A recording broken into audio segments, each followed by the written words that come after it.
Hello, everyone. Welcome to the Academic Excellence Conference Day 1. If you can hear me, we'll start by exactly 4:30. We have 4 minutes to go. So if you can hear me, please let me see your chat in the chat room while we admit every other person who is coming on board. Hello, teenagers. Hello, pre-teenagers. Welcome on board, everyone. So I want to know if you can hear me, right? I want to know if you can hear me. If you can hear me, please let me see. Put on your chat in the chat. Hello. Hello, Effiong. How are you? I can see your chat. Let me see if you can hear me. So let me know if you can hear me. If you can hear me, please put it in the chat room. Hi, teenagers. If you can put on your video, Mrs. Precious would love to see your faces so I can see Effiong. And parents, please, could you help us change their names, right? Would love to know the names of your preteens and your teenagers. Okay.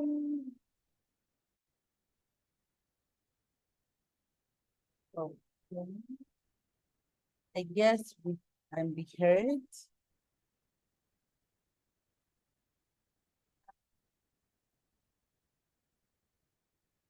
Okay, fantastic. I can be heard.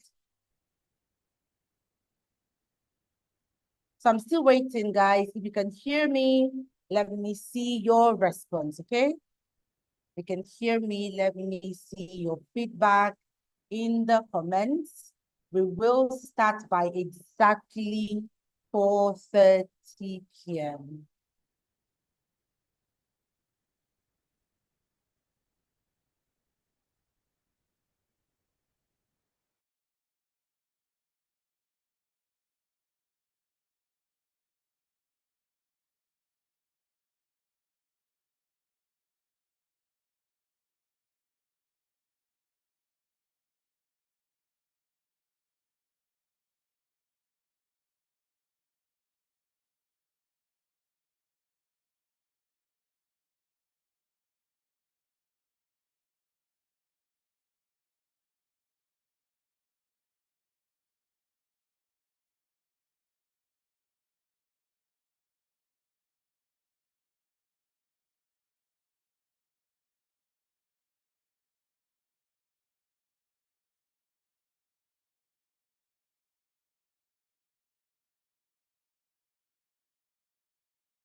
Okay, good.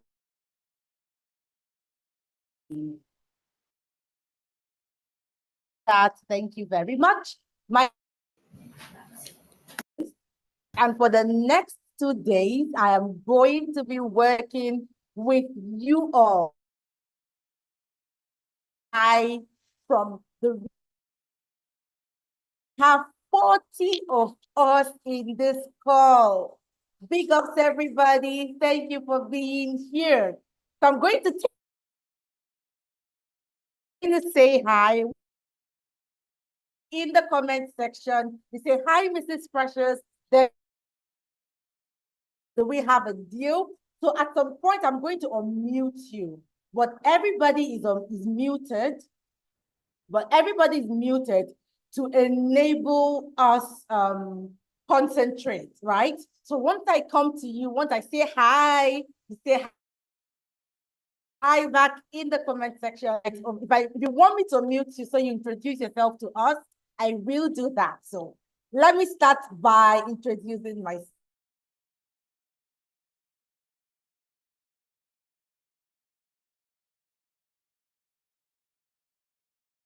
My name is Mrs. Precious. I know you're wondering, why did Daddy and Mom to this session? Why did they ask me to sit and listen to this woman? I want to assure you that by the time you're done, you'll be going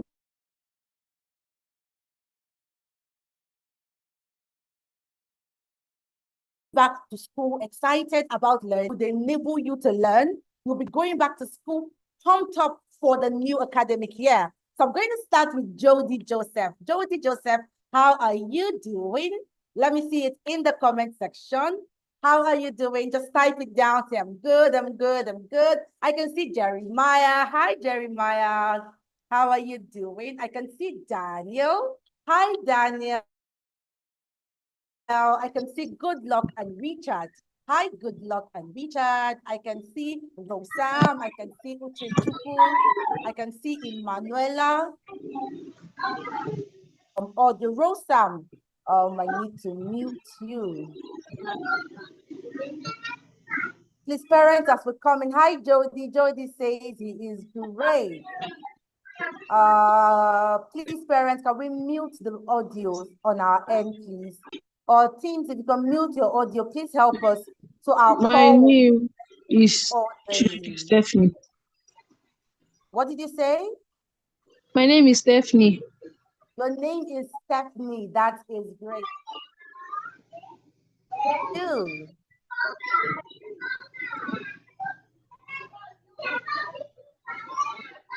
Stephanie, can you hear me? Oh, yes. Stephanie. So what class are you? SS1. SS1. That is exciting. For so SS2, for SS2. SS, oh, you were in SS2. SS1. Trust me, I get it. So you're in Yes. SS2 now. You are a big Yes. girl. Congratulations. Please turn off your Thank audio you, so I can talk to someone else, okay? I can see Good Luck and Richard. I can see Rosam. So parents, you could help us change your name as well. Hi, Mrs. Precious. Hi, Uche Chukwu. I hope that's your name. I hope that's not your mom. Melody. Hi, Melody. I can see Okara for Henry, I think, Henrietta. I can see Opeyemi's iPhone. Who is Opeyemi's iPhone? Let me know your name in the chat. Someone's audio is still on. Please help us mute from your end. Thank you. Hi, Melody. Please mute from your end. Hi, Tomiwa. Hi, Solomon and Joseph. Hi, Suta. Hi, Alfred. Now, if I call your mommy's name, still respond, okay? If I call your mommy or your daddy's name, still respond. They've not changed to your name. Hi, Hafsa. Hi, Joanne. Hi, Ireolua Tomiwa. Hi, Richard Sinodele. Hi, Grace. Hi, another Grace. Parents, please change their names, okay? Please change their names. Okay, now I have called almost everybody's name. Hello, everyone. Thank you for responding. Please, if your audio is unmuted, right? Help me unmute of the class be very, very, very, very orderly. Okay, so let me know, what class are you in? Or what class are you about to get into? So I have a lot of people in the... So I'm going to let other people in the call now. So let me know, what class are you in? Please, if you're unmuted, parents, if you're here, or teens, help me look and see if your mic is cancelled. If your mic is not cancelled, please help me cancel from your end, okay? Thank you very much for being graceful. All right, so I'm going to start my session with you right away. Then we have another amazing coach come up very soon. So I'm going to be starting my session by exactly 4:40. So what class are you in? Jeremiah is 78 years. Okay, Jeremiah, welcome. Can someone else tell me what class they are in? Someone is starting year 9. Congratulations. You are such a big boy or a big girl. Well done. Who else? Someone is in class 4. That is exciting. Who else wants to tell us the class they are in? Waiting, teens. I want you to remember that Mrs. Precious is for you this weekend, right? So I want us to really, really rapport. Let's talk. If emoji is starting, someone is in JSS1. Oh, the chats are going so fast. Thank you for engaging. Uchechukwu is going to year 3. Congratulations. Melody, year 4. David, year 4. Year 10 by September. Year 3 by September. Okay. I have a new message. Good luck is going to SS2. JSS2 by September. Who is in SS2? I just heard someone say SS2 now. Stephanie, SS2. Stephanie, SS2. That is great. Stephanie, please, can you mute yourself from your end now? Thank you. So now I know your classes. Precious. Oh, I have Precious here. My namesake and praise is in year 5. Fantastic. And Heritage is in SS1. Jeremiah is starting year 8, I guess. That is fantastic. So let me know, how was last term for you? I'm going to give you 3 words, right? You could say it was good, you can say it was great, or you can say it was fantastic. So if you say it was fantastic, I know that it was amazing for you. If you say it was great, then I know that you were just at average. I want you to be very honest with me, because we are here to impact you and we are here to help you, okay? So let me have, was it fantastic A? Was it great B? Or was it good C? So let me see your feedback in the comment section. Great, fantastic, good. A is fantastic. Oh, Jody says fantastic. Big ups to you. So I have people in the waiting room. Someone says good. Don't worry. If it's good, we'll make it fantastic, right? If it's great, we'll make it fantastic. Jeremiah says fantastic. Someone says fun. That's amazing. Fun. Who else? Faith Yeboah is in year 10. And someone else is in class 6. That's fantastic. All right, so let me hear you. Solomon said fantastic. Year 7. Solomon. Okay, someone is in year 7. Fantastic. Someone says good. We will make good great, and we'll make great fantastic. Grace says great. Who else? Who else cares to share with us?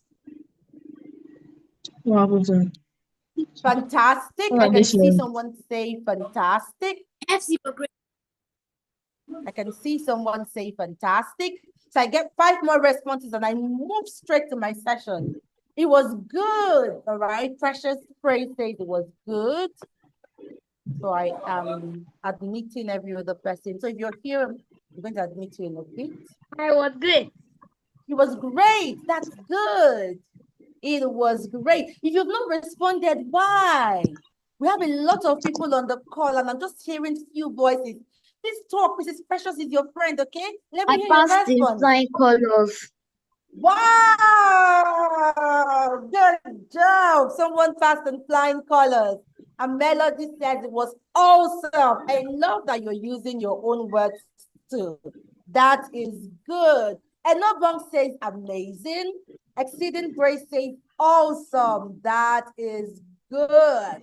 All right. So let me share my screen I am Hepzibah. now. I'll be in grade 5. September. Oh, that's good, Hepzibah. That is good. So our introductions is done. We're now moving to our session. So let me ask before I start. Do you have your journals and your pen with you? So let me know. Do you have your journals and your pen with you? Yes, ma'am. Yes. Oh, that is good. So I want to share my screen. So if you have your journals, type yes, yes, yes, yes, yes. If you can, please keep quiet as much as you can, please. If you can, I would really appreciate if you're quiet while we start the session, okay? So I'm going to be starting my... Oh, that is good. So I want Yes. Yes, good. Remember, if you're quiet, your friends can hear as well. Okay, let's remember that when we are quiet, our friends can also hear what Mrs. Precious is saying. Okay, so I'm going to share my screen now. 1 second, please. Let me take a look.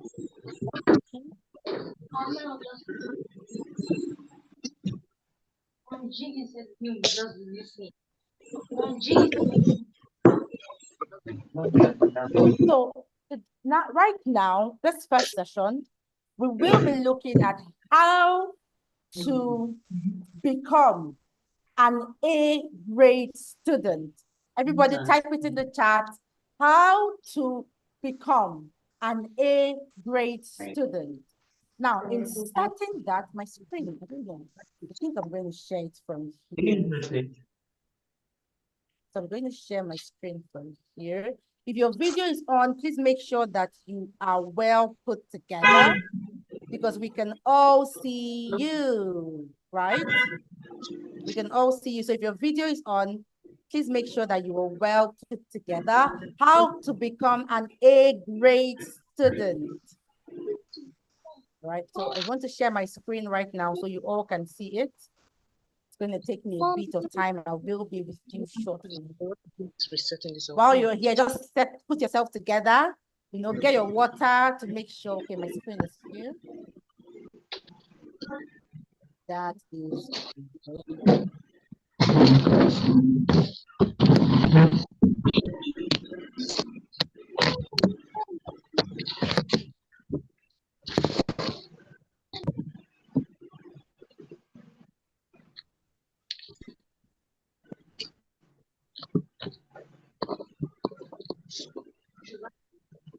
So I'm sharing my screen now.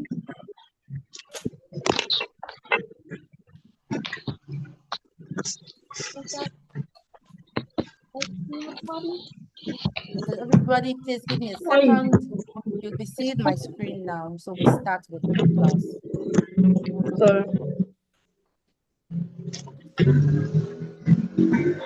So please let me know if you can see my screen. Can you see my screen? Yes. What can you see? No, ma. No. I cannot see your screen. See your face. Okay, you can only see my face. Thank you for the cannot feedback. see it. Don't worry, you're going to see it now. Okay, thank you. Can you see it now? No. Yes. No, ma. No. You cannot see it. Okay, you can't see it yet. Don't worry, you're going to see it.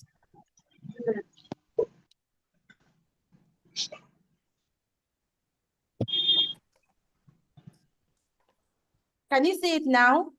Yes. Yes. Great. Yes, ma. Yes, ma. This session, we're looking at how to become Yes, I can see us. Thank you. But before we start, let me give some ground rules. I'm going to give ground rules not based on what we have here. The ground rules I'm going to give, one is that I really need you to keep quiet. If you're quiet, your friends can hear. But if you're not quiet, your friends cannot hear. And they're going to be here, but they're not participating like you. So please keep quiet, except you're called upon. And when you're called upon, all you need to do is to type in the comments and Mrs. Precious will respond to you. So do we have a deal? Let me see you type deal in the comments. Don't say it out, right? Remember, we have a deal. We have a deal, guys. We have a deal. So if you have a deal, don't say deal, write it in the comment section. I can see deal. Thank you. Deal. Fantastic. Now, what are you going to learn in this session? Number one, you're going to learn the power of your brain. You're going to understand the power of your brain. I know that we all know that we have a brain, but the question is, do you understand how this brain, everybody touch your brain, hit your brain, hit it. Touch your brain, don't hit it hard so you don't cry. But just hit the brain a little bit, like the way I'm hitting my own. What is inside this thing? You know, when I was in school, some people used to call this coconut head, right? What's inside this thing that sounds like it, you know? What? No, I didn't say coconut head. I'm just telling you that somebody used to say. I did not say, right? But when I was in school, they used to call, they say, what is even in that your coconut head? Nobody here has a coconut head, right? Nobody here has a coconut head. I am just giving an illustration of what people often say. So we're going to understand what is even in this my head. And how can this thing in my head make me an A grade student, right? How can this in my head make me an A grade student? That is one. Then two, we'll now understand how do we learn? How do I, Precious, learn? How do, let me look at different people here. How we're going to look at how Chinyere learned, how Jeremiah learned, how Isioma learned, how Joy learned, how call your name, how whatever your name is, I'm going to say my name, how Precious learned. Do you know that each and every one of us here in this call today, there is a way we learn. Everybody, please mute yourself so our other friends can hear, okay? There is a way we can learn. Then we'll not look at the different learning styles. Then we'll not look at something that will blow your mind, which is the energy cycles. Then we're going to look at how to overcome procrastination. Then we will look at how to create your own personalized learning plan. Then we'll look at how to stay motivated.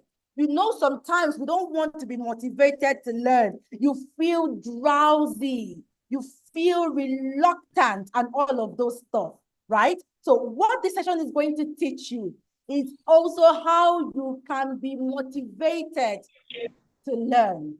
Then from there, we will move to developing a roadmap for your goals. That will be next tomorrow. We'll look at how to be motivated. Now, the next thing we're going to look at is simple.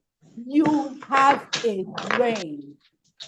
Everybody say with me, I have a brain. I have a brain. This thing that we call I have a brain. I have a brain. I have Remember we a said we're going to brain. chat. Guys. Remember we said we're going to type. I know these are unmuted. I have a brain. Yes, I have a brain. all right. So can we start now? I have a brain. Thank you. But what is this brain that we say that we have, right? What is this thing that we call a brain? Now, your brain is like your command center in your body, right?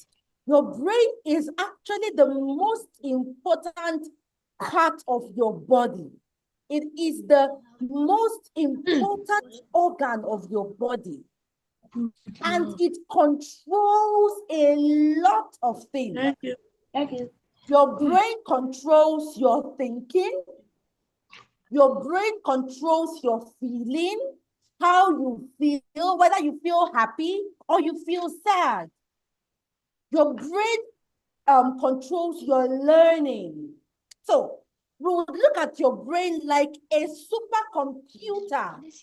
You know your computer, right? So a lot of you are already using computers for this class. But think about your computer. Now think about your computer doing times 50 of what it should do, right? Let's say times 50, times 1 billion. So let's say that you send data to your computer. Guys, please keep quiet. Thank you. Let's say that you send data to your computer. Your brain is a supercomputer. Yeah. Your brain computes data by nanoseconds. So let's say that I'm moving my hands, but I don't need to tell my brain to move my hands.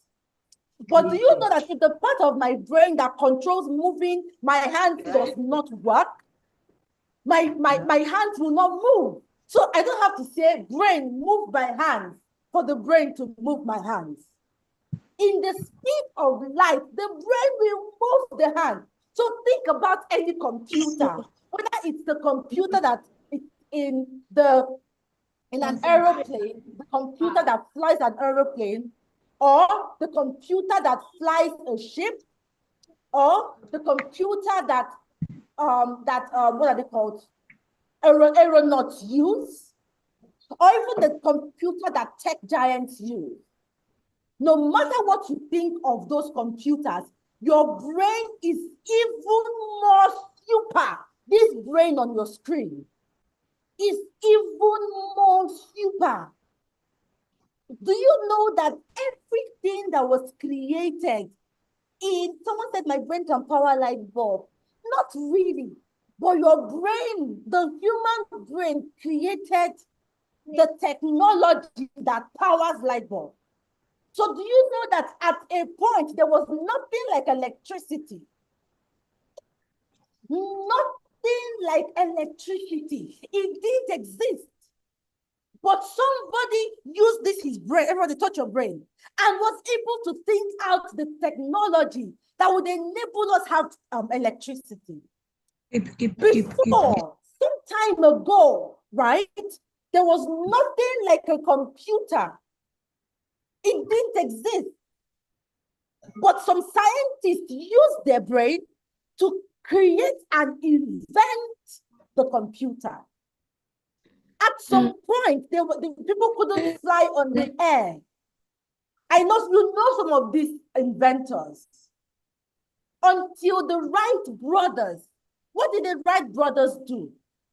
We have people on the call, so let me just let me accept them in, okay? I'll be with you for Okay, so right. Okay, So I'm back with you. Until the Wright brothers, what did the Wright brothers do? The Wright brothers invented the technology at a name. Guys, please mute yourself. Someone is playing something in the background. Thank you. So our brain is what? A supercomputer. But the question right now would be, how does our brain even learn? How does our brain even learn? Now, when you learn something new, there are things called the neurons. So, what are the neurons? The neurons are simply, let's equate them to the dots. So I bet you could see the brain. And if you look at beyond the sparks, you can see some tiny, tiny dots on the brain. Those are what we call the neurons.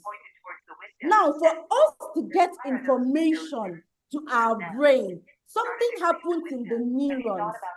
The neurons connect with each other. They form something called a synaptic connection.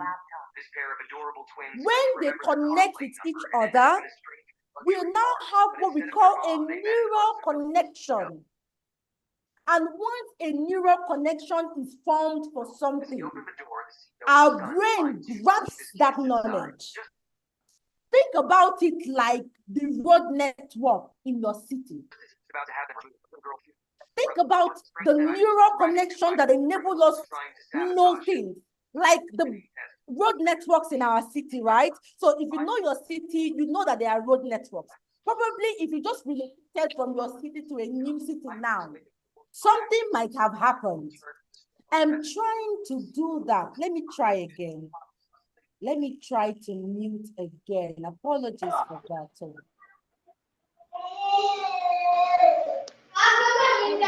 Try to mute everyone.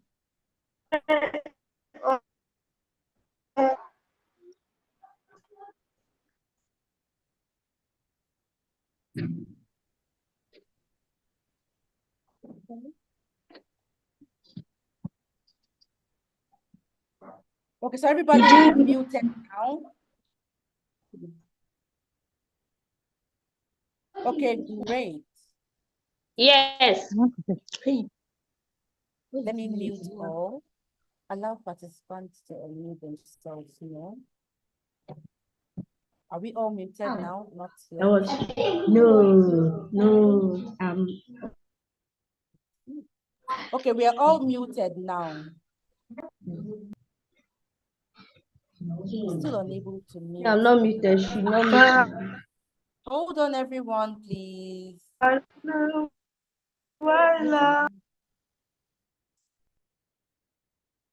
Hopefully this works. Okay, I think we're all muted now. Yes, we're all muted. Okay, great. So we can concentrate now. So I moved back to what I was saying. So I was talking about the neural connections in the brain. Remember, we're talking about how do we learn? And we say that when you learn something new, remember we talked about the neurons. The neurons are like little dots in the brain that connect together for us to learn a new knowledge.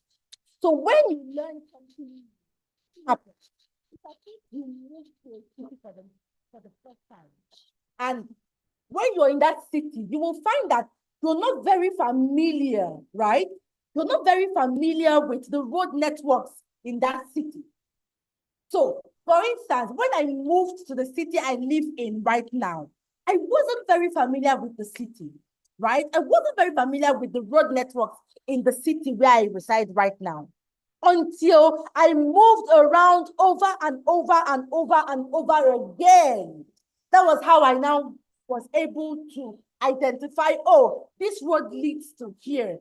This other road leads to here. This other road leads to here. That is what happens in our brain. So at all times, our brain is ready to learn.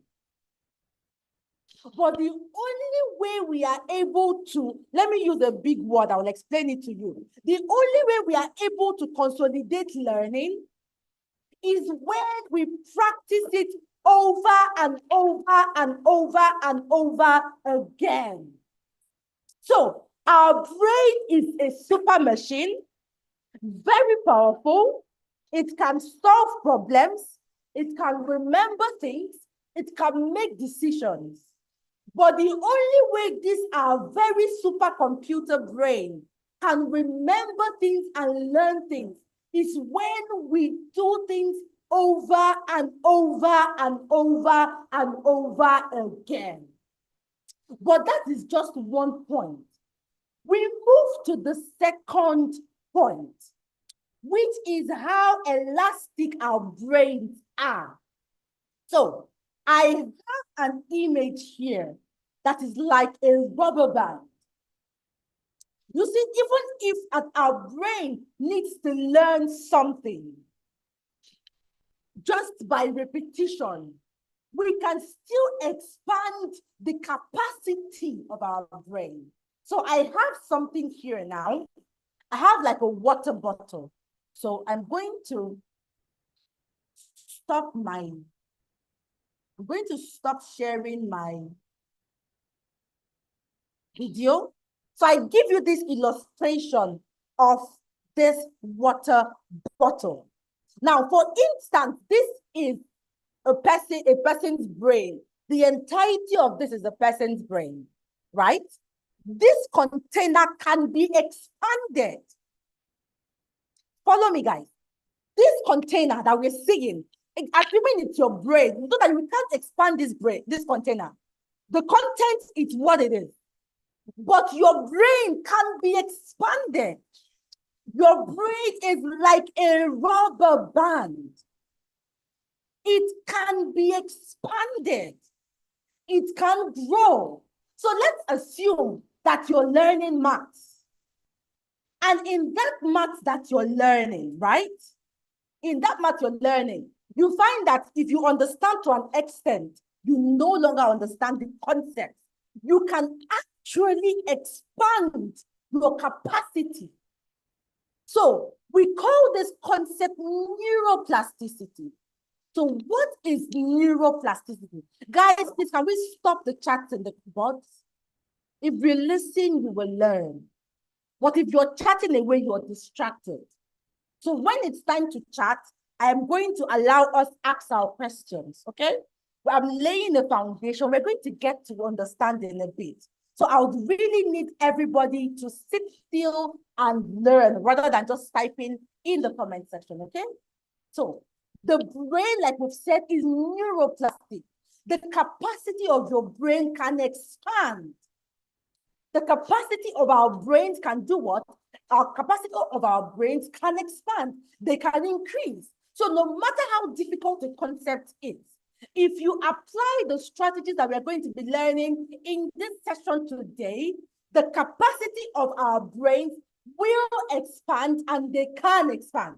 So I have a video that will explain this to us well with cartoon characters. So I'm going to be sharing it right now. So I have explained it in a bit. I also have a video that is going to break it down for us.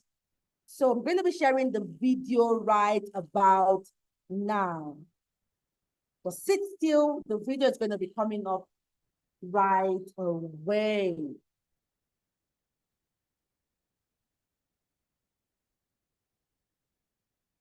So we're going to simply look at how our brain functions. So the video is loading.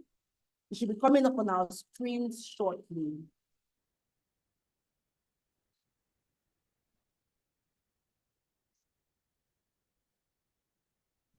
Great, our video is here now. Everybody, please listen.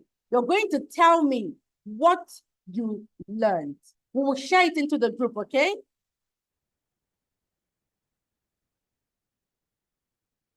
Your brain is an important and powerful part of your body. It controls your muscles so you can move and speak. It lets you create, invent, and think. It allows you to feel, laugh, and dream. Your brain makes you, you. Recently, scientists discovered that just like our muscles, our brains can grow and get stronger too. In fact, your brain changes every day as you experience and do different things. The ability of the brain to change is called neuroplasticity. Taking on challenges makes your brain stronger. A challenge is something that you find difficult. It could be a hard memory game or a mind-bending puzzle. It could be learning an instrument or making a new friend. Challenges are not easy, and we often make mistakes when we try them. Your brain is made of billions of small parts called neurons. Your neurons are what grow and get stronger when you try new challenges. Neurons learn from mistakes. The harder the challenge, the more your neurons can grow. Challenges become easier over time if you stick with them. With enough practice, something that was a challenge will soon become another ability or strength that you have. You have the power to make your brain stronger every day by taking on challenges. Challenges are opportunities for your neurons to learn. As your neurons and your brain get stronger, you get stronger. Great. So what did you get from this video? Excuse me. While I share the next video. So what did you learn from this video? Like I said, if you have questions, just hold on. I'm going to share an opportunity for you to ask your questions after the class.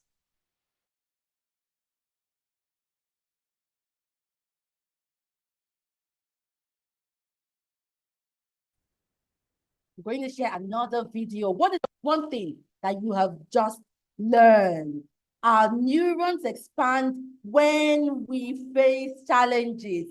Our brain changes every day. What else did you learn? I'm going to play the next video.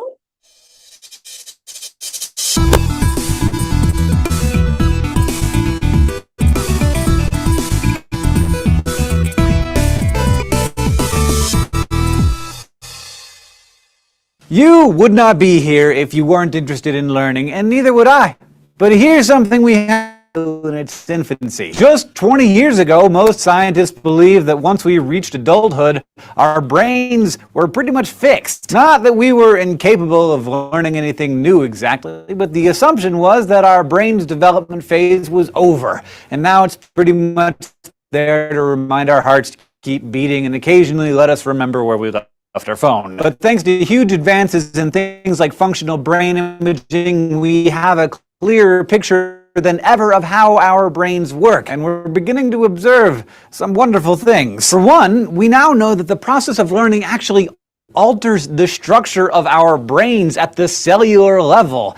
And what's more, it turns out that our brains never stop changing to make room for new information. People often compare the human brain to a computer, but imagine a computer that could actually grow new circuits as it acquires new facts and associations, and you have a much more awesome comparison. This is the gift known as neural plasticity.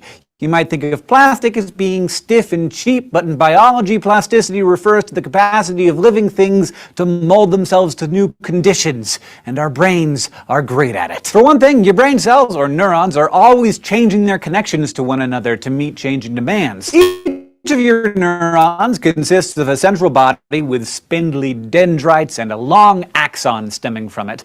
The neuron transmits electrochemical signals to other brain cells through its axon and receives signals through its dendrites via connections where the cells meet, called synapses. When you're born, each neuron in your brain has about 2,500 synapses connecting it to other cells.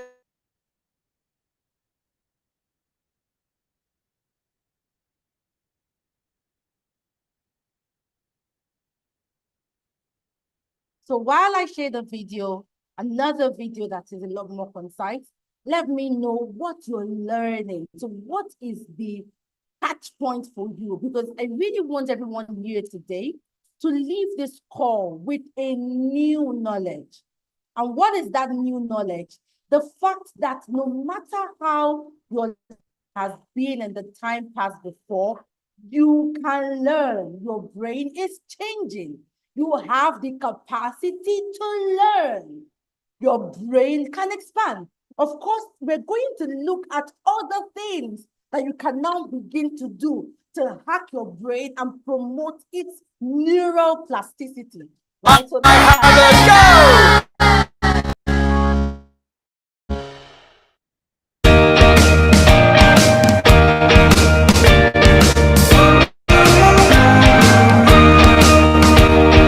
neuron is a cell of scientific fascination.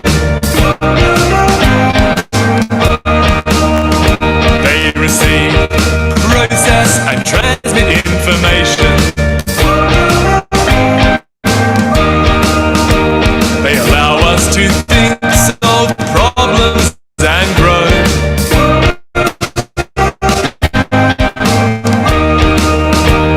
To learn the things we thought we could never know.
All right, great. So we have learned just right now that our brains have the capacity to grow. Our brains have the capacity to grow. But you know, there is a question that we should be asking ourselves. And that question really is, so, Mrs. Precious, if you're saying that our brains have the capacity to grow, how can I help my brain grow? If our brains have the capacity to grow, how can I make my brain grow? So everybody, let's ask in the comment section, how can I make my brain grow? Let's ask the question together, everybody. Want to go? How can I make my brain grow? Everybody, can we ask that question? How can I make my brain grow? Now, we can make our brain grow by understanding how we learn. By understanding how we learn. So, as our faces are different, so as Noel's face is different, and as Emmanuel's face is different, and as Precious's face is different, that is how we learn differently. So every one of us learns in different ways. So there are these ways we learn are called learning styles. So for these learning styles, we have three learning styles. We have the visual learners, we have the auditory learners, and we have the kinesthetic learners. Everybody say it with me, the visual learners, the auditory learners, and the kinesthetic learners. Now, let me tell you a little story about myself. I do not love to watch movies. Do you believe that? If you put a movie for me now, I am going to sleep. But I know that there is someone here, probably a Wallaby, or Emmanuel, or Uchechuku, or Tommy and Israel. I know that if I put a movie for you now, like I put a movie for you now, guess what will happen? You're going to love it. Who is that? Who on this call loves to watch movies? Can you tell me if you love to watch movies? Let me see your hands in the call. You can either raise someone. I think you use, I'm a prophet. Daniel says me. I can see people raising up their hands. Jeremiah says, if you Mrs. Precious, I love to watch movies.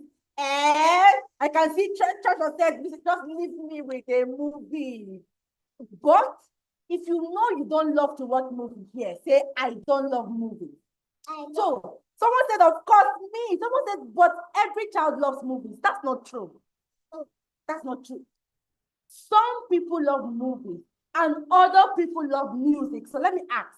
So if you love music more than movies, let me see you. If you love music more than movies, let me see you. Am I the only person that loves me? Just like you see. Joshua loves music more than movies. Okay, cool. So my daughter here says she loves music more than movies. So you see, it's not wrong to love movies. Someone says, I prefer music to, you see, I'm not alone. I prefer music. Jody prefers music. Okoro also. That person that says, bro, take it back. Take back that comment. I'm joking. Someone says, I love it equally. So when I explain, you will understand how all of these things work.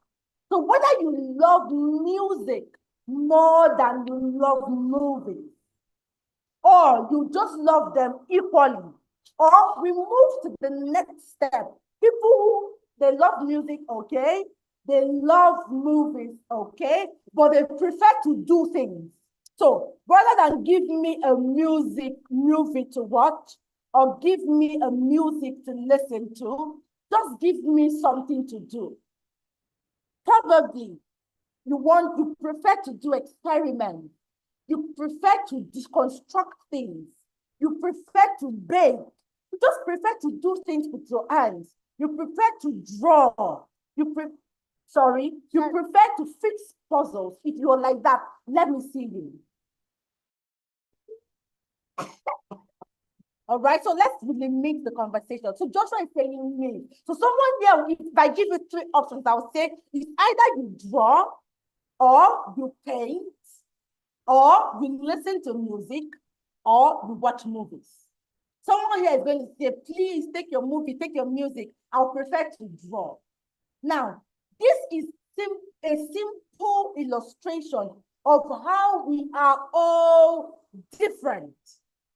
This is a simple illustration of how we are all different.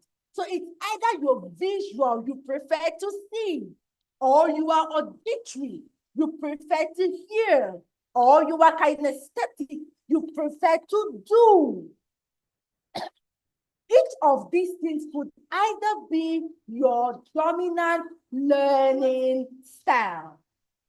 So someone says, I love to experiment and I love to see. Someone says, I prefer to dance. So what can we see from this call? What we can see is that we are all different. Everybody write in the comment section, I am different.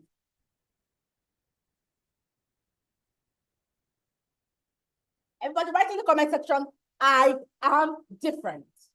Everybody, please maintain decorum.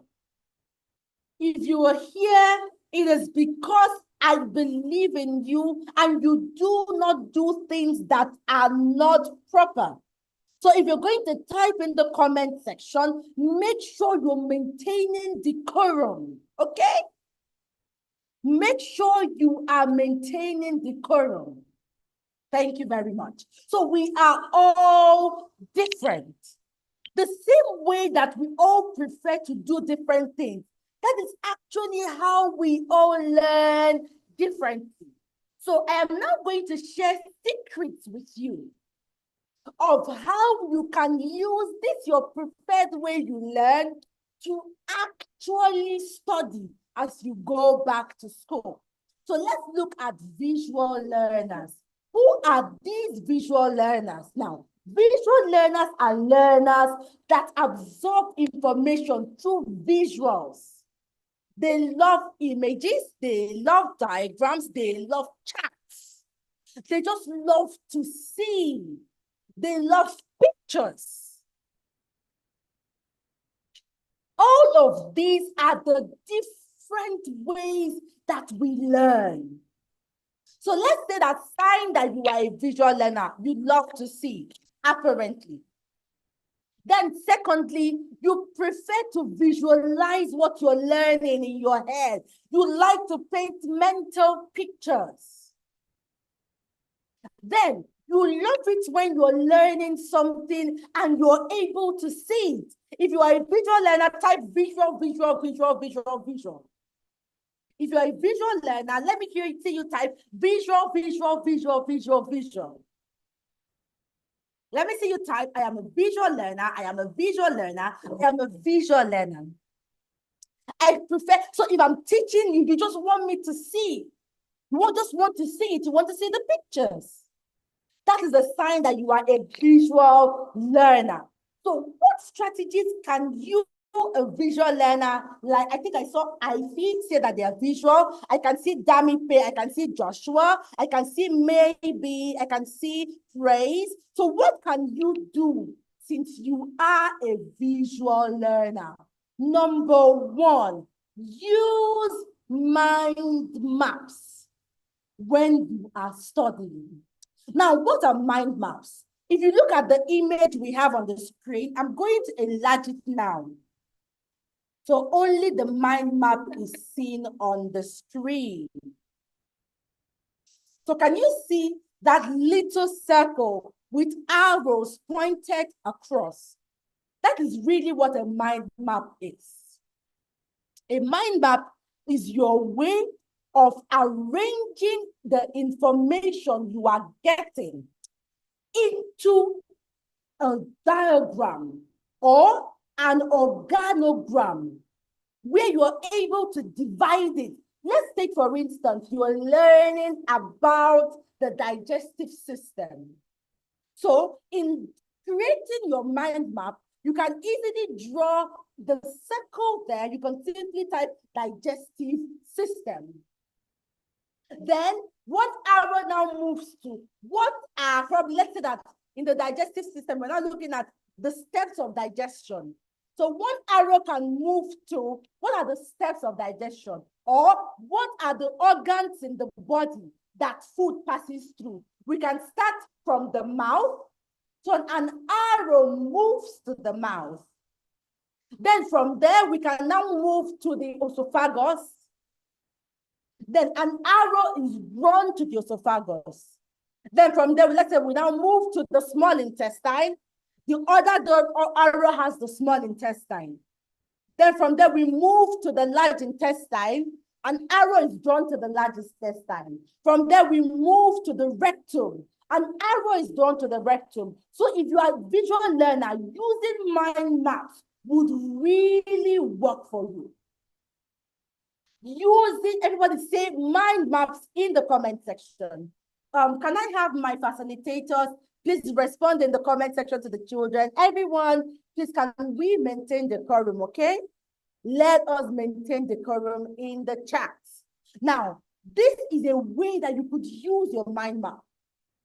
This is a way, so if you're visual, now whatever I share with you can be used by everybody.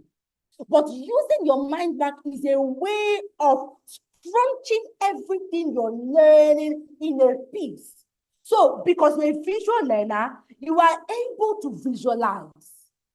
Everybody say it in the comment section. Since I am a visual learner, I am able to visualize.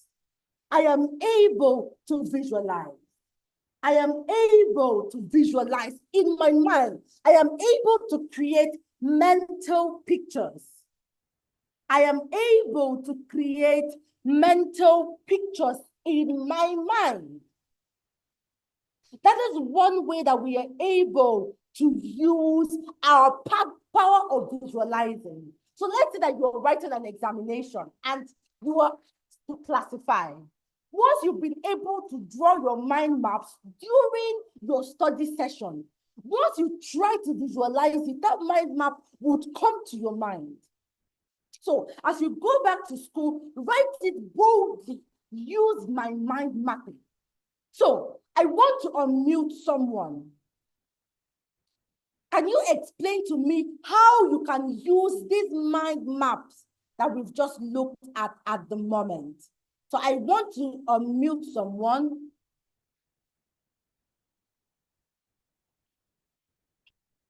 I want to unmute someone. So if you want me to unmute you, raise up your hands. If you want me to unmute you, raise up your hands. So I'm going to see, so I'm going to unmute Jody. Jody, I'm going to ask you to unmute. So let me search for you. So I'm going to ask you to unmute. So unmute yourself from your end. I've done that. Unmute yourself from your end, Jody. Great. Now tell me one subject and how you're going to apply the strategy of mind mapping that we have just learned. Okay, Jody, can you hear me? Great, yes, ma'am. I can hear you now. I think English language. Okay, so how will you apply that? Okay, if I have a subject like noun, so I can apply that by saying types of noun. I can put compound nouns on one arrow like I see on the screen. Yes. And I'll put another type of noun. And maybe at the top of the arrow, I can put a very short meaning of nouns. Fantastic. Like in one word. Fantastic. And I can put ways to use nouns. Fantastic. And also. Fantastic. Fantastic. Thank you very much for sharing, Jody. Thank you. So I'm going to, Jody, I'm going to mute you now. Thank you so much. So let me go back to the hands that were raised. Who else wants to respond? How will you, because I want to make sure you understand it. So Jody got it. Remember that you're going to draw it in your summary note or your revision note. So Jody has used down, and Mrs. Precious used the digestive system. So who else has raised their hands? Let me see. So I'm going to only allow the people who have behaved well during the call, okay? So I'm going to meso and possible. Do you want to respond? Remember that we are watching your behavior in the chat and we are observing you. You're representing yourself. We're going to teach you leadership. Leaders are conscious of the way they portray themselves in the public and even at home. So if you're typing unrelated things in the chat, it doesn't really portray you as a leader. If you're going to be an excellent learner, you must lead yourself. So I'm going to unmute meso and possible. So let me try that. So meso and possible, you can unmute yourself now.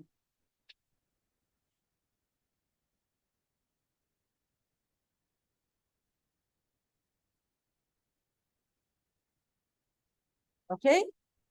Meso and possible, I have asked you to unmute yourself. Okay, you have not unmuted.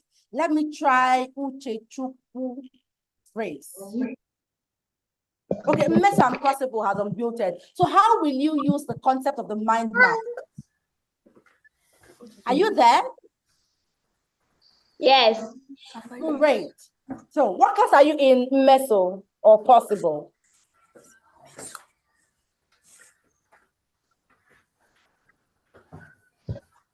We are Okay. going to JS1.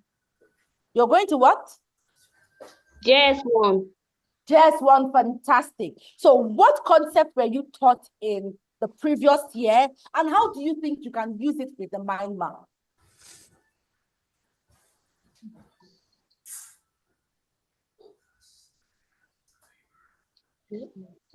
So while you're thinking, I'm going to allow someone else.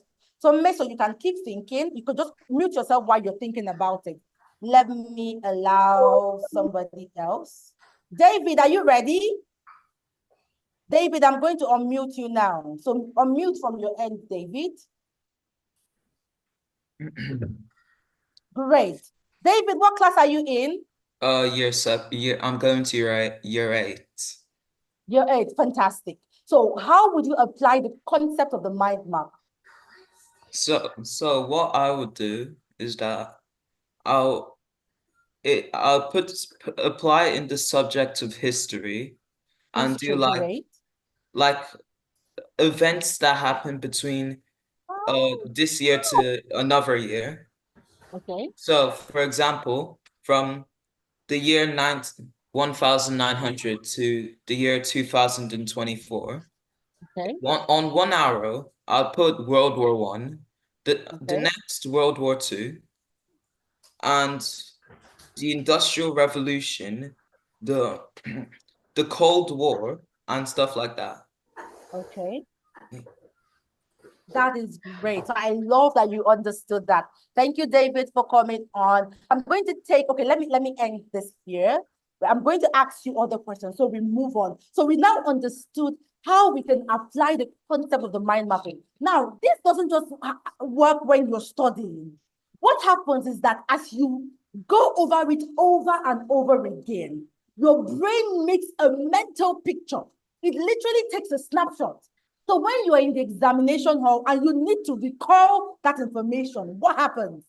Because you've done that mind mapping over and over again, your brain just kind of gives you, it just kind of plays it back to you like a playback.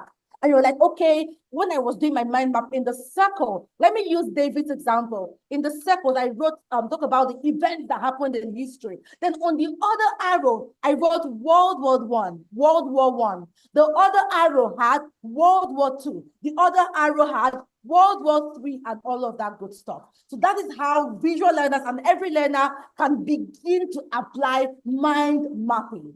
Now, the next thing that you can apply is sketching. Everybody say sketching. Sketching. So what does sketching involve? For instance, you're learning a concept. And this concept has some diagrams with it. Or you can actually illustrate what you're learning. Now, off my head, I am thinking of a concept around science. Let's say chemistry, where we learn about atoms. You can literally, as you're learning, you're trying to draw and structure that thing that you're learning. What happens as you get into the exam and you're trying to recall the information, your mind will remember the sketch that you've sketched. Another thing that would work for visual learners is the use of highlighters. We all know highlighting pens, right? The different pens that we use to highlight. I think probably you use it as well when you're reading. You could actually use it to highlight the key concepts. So let's say, for instance, we're trying to define a concept. And when you highlight the key concepts in a definition, what happens, even if you do not remember the entirety of that definition, just because you highlighted, someone is unmuted. Who is that?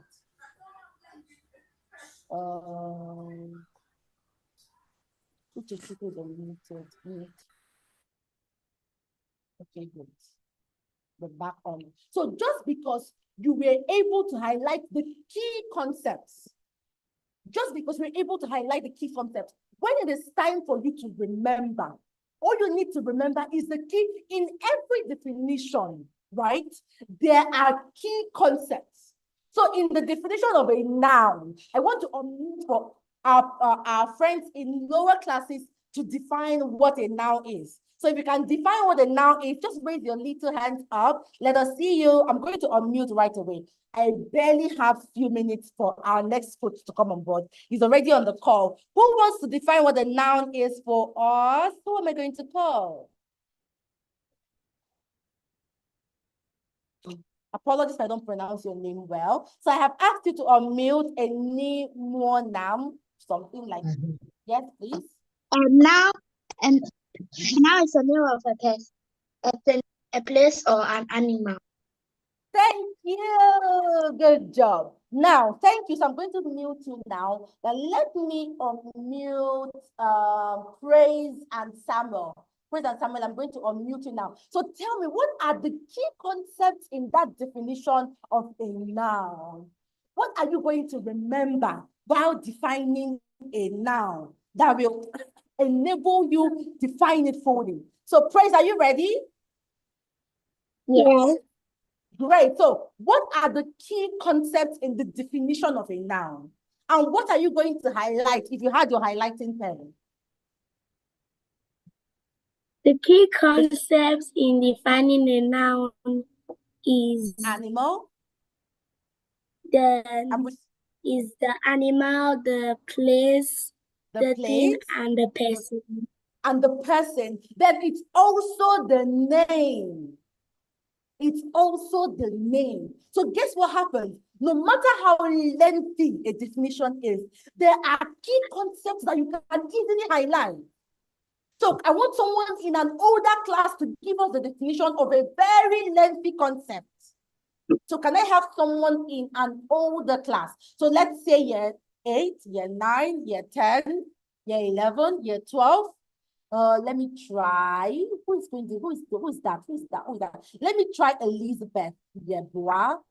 Or who do I think is going to be? I can't remember your names now. And because you guys were not, I can't even unmute. I can't ask you to chat now. So everybody behaves themselves.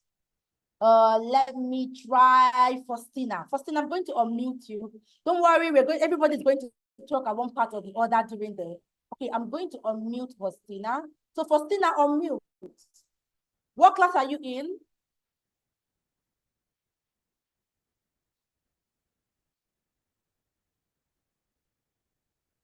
Faustina? Faustina has what of exceeding grace?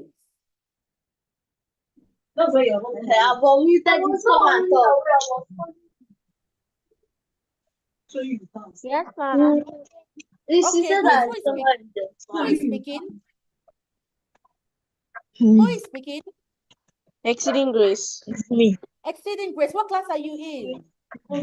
SS1. Fantastic. So can you give me the definition of, someone is talking in your background, please? We're hearing you over here. Thank you. So exceeding grace, can you give me the definition of a concept that is lengthy? Then you tell me the key concept within that definition. Can you do that, exceeding grace? Ma, please, can you explain what you just said? So I don't can really you define? understand. Okay, let me explain.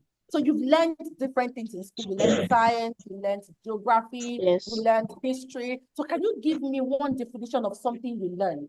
But that's the definition of lengthy, right? So someone has defined a noun as a noun is the name of a person, animal, place, or thing, right? So can you give me one definition that is lengthy? Can you remember? The name of planet Earth has only one moon. Okay, so I'm going to mute you now. Thank you so much for trying. Thank you for trying. That's a very good attempt. Thank you, exceeding grace. I want someone else who really understands what I have asked us to do. I want someone else who understands what I've asked us to do. So let me try King Emmanuel. King Emmanuel, I'm going to unmute you now. Okay, King Emmanuel, what class are you in? SS3.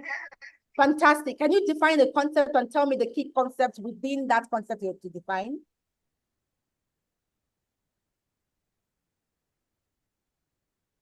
Ma, I didn't get what you said. I said, can you define any concept of your choice? Probably something in social studies, the meaning of something in social studies. Can you do that?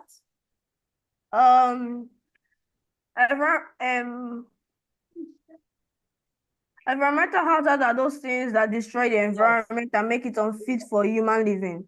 Good job. So can you tell me what are the key concepts within that thing you've just defined now? You said environmental hazards are something, something, something, something. So what are the key things you would remember, and it will help you remember the definition of environmental hazards? Unfit for human living. Unfit for human living.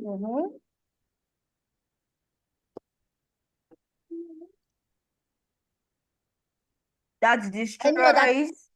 Destroys, you're getting it. So thank you so much. Thank you so much. You can mute yourself now. Now, this is what happens. When you get to an exam hall and you need to remember that definition, just because for the visual learner, you highlighted the key concepts, the definition will come rushing back to you.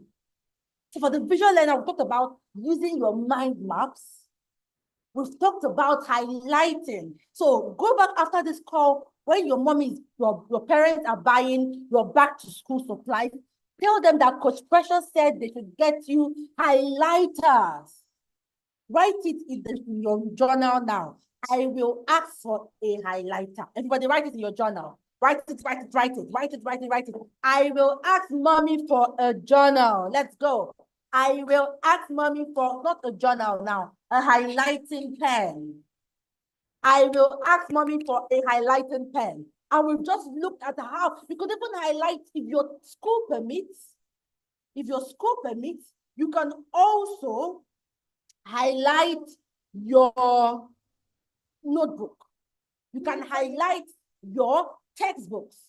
What happens is that when you're revising, all your brain needs to do is to look at those key concepts that you've highlighted, and guess what? The definition will come rushing back to you. That is for the visual learner. Remember that we've defined the visual learners as those learners that do what?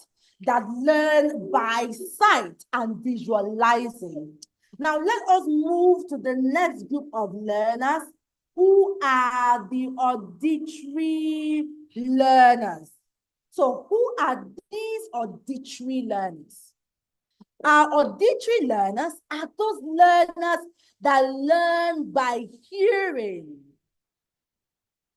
Auditory learners are learners that learn by hearing. Auditory learners are learners that do what? They are learners that learn by hearing. Write it in your notes. So I am a visual learner if I learn by seeing. By seeing. I am an auditory learner if I love to learn by hearing things. I love to learn by music. I love to learn by sounds. I love to learn by listening to things. So the auditory learners do what? They retain information best by hearing. You retain information best by doing what? Hearing. So if you love music here, chances are that you're an auditory learner. So how do you know you're an auditory learner? Number one, you remember things better when they are explained out verbally to you. You prefer to listen to things, to lectures. You love it when your teacher is teaching. You are enjoying this class I'm teaching right away. You really love it. Then number three, you prefer to hear yourself read out loud. I love to hear myself read out loud. In fact, if I'm reading, sometimes I actually love to read out loud. That could be a pointer that you are an auditory learner. So how can you help yourself if you are an auditory learner? Number one strategy is pair teaching. Everybody write it in your note. Pair teaching. Write it in your note, everybody. Pair teaching. What does pair teaching involve? Pair teaching simply means learning a concept and taking it up on yourself to teach your friends. So, let's say that your friends are not available. You could teach your siblings. You could teach your parents. You can teach your friends. You can teach your relatives. This strategy would work for everybody. It is what we call active recall. Now, like I told you when we started, I am a teacher and I teach phonics.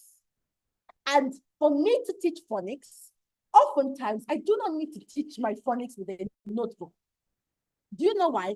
I have taught it over and over and over and over and over and over again.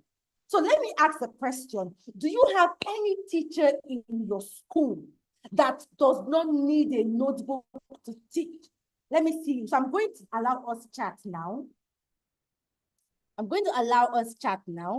Do you have any teacher in your school that teaches without a notebook? Okay, so the chat is open for us to chat temporarily. Someone says yes. Most of them, great. I'm going to tell you their secrets. So do you think that they're magicians because they teach without their notebooks? No. They have simply practiced the act of active recall. Everybody write it in your notebook. Active recall. What someone said, most of them. So I'm going to end it now. Thank you. Most of them. Most of your teachers are able to chat. Why? They are able to teach without looking at their notebook. Why? Because they've been involved in teaching. And when we teach, we are involved in active recall. We are recalling that information from our minds actively. So if a concept is difficult for you, whether you are an auditory learner or a visual learner, what I would advise you to do is to participate in active recall. Teach somebody. Teach your friend.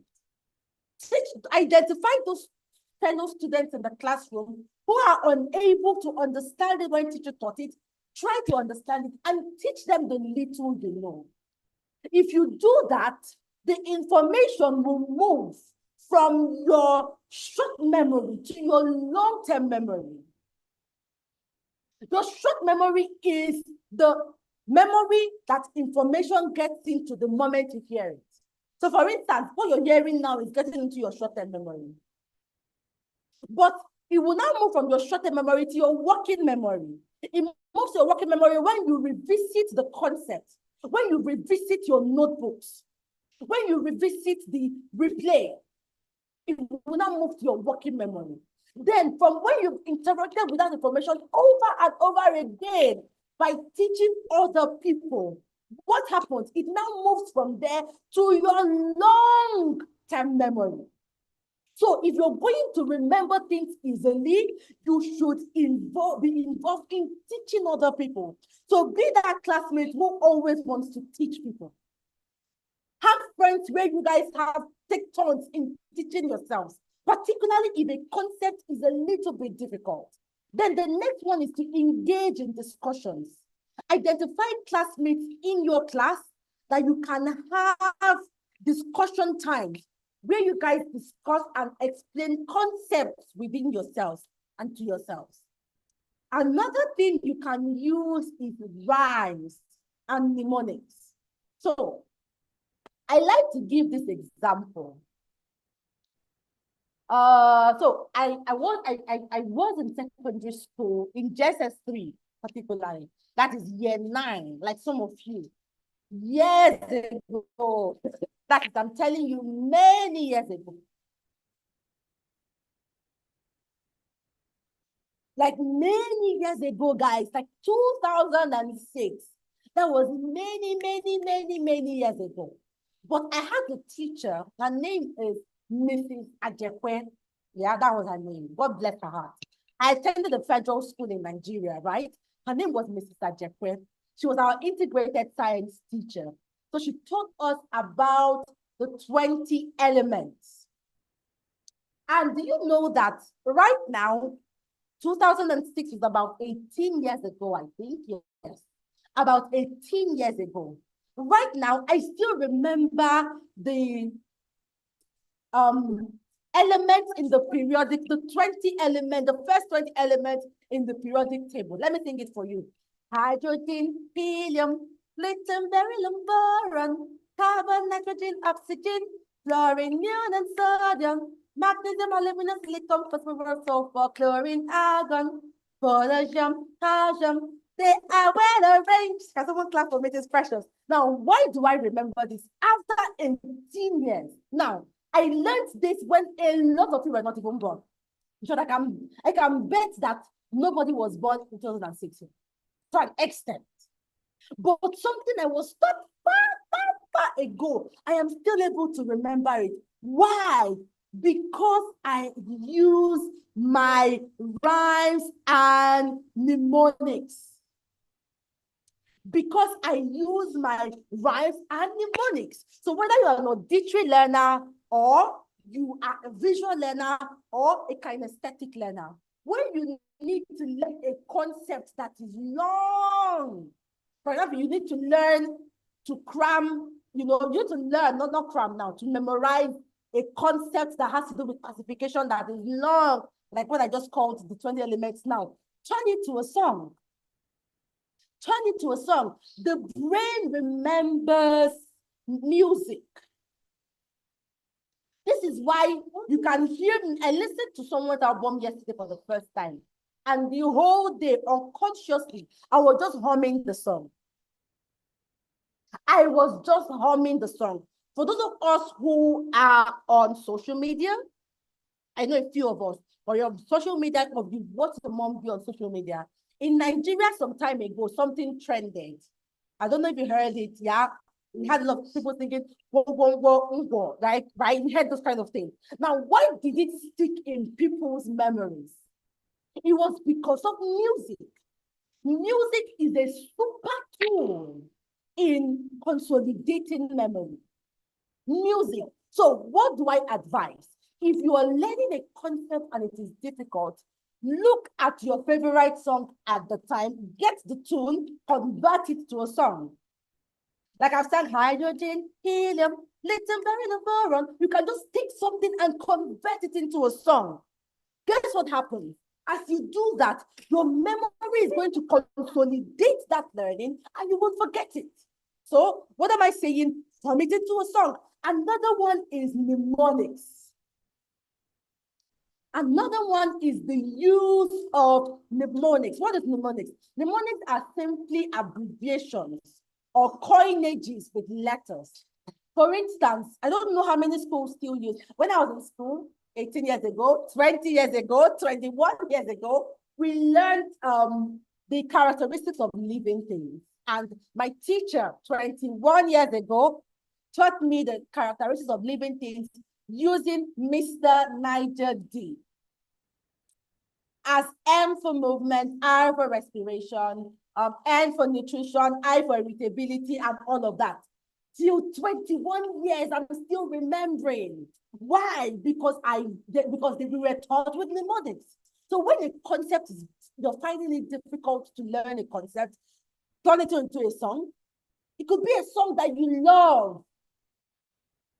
It could be a song that is trending for you guys on TikTok and all. It could be a song that you love. Turn that particular thing into a song.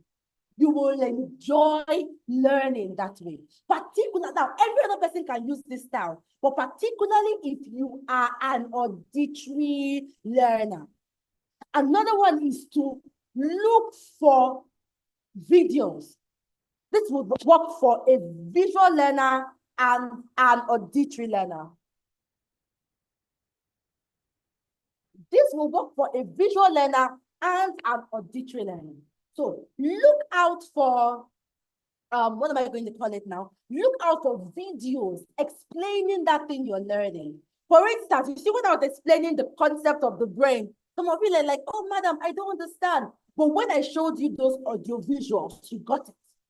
So do your further research. During your screen time allowance, use it to go online within the time that is permitted by your parents and research further on that concept. It will help you consolidate learning that way.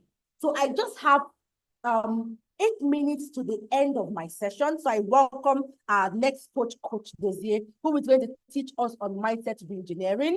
Let me just use the next 2 minutes to explain the next learning style, which is the kinesthetic learning. Then I give you strategies for a kinesthetic learner. Then I take your questions and we call this class for quiz. Okay? So let's now move to the kinesthetic learning.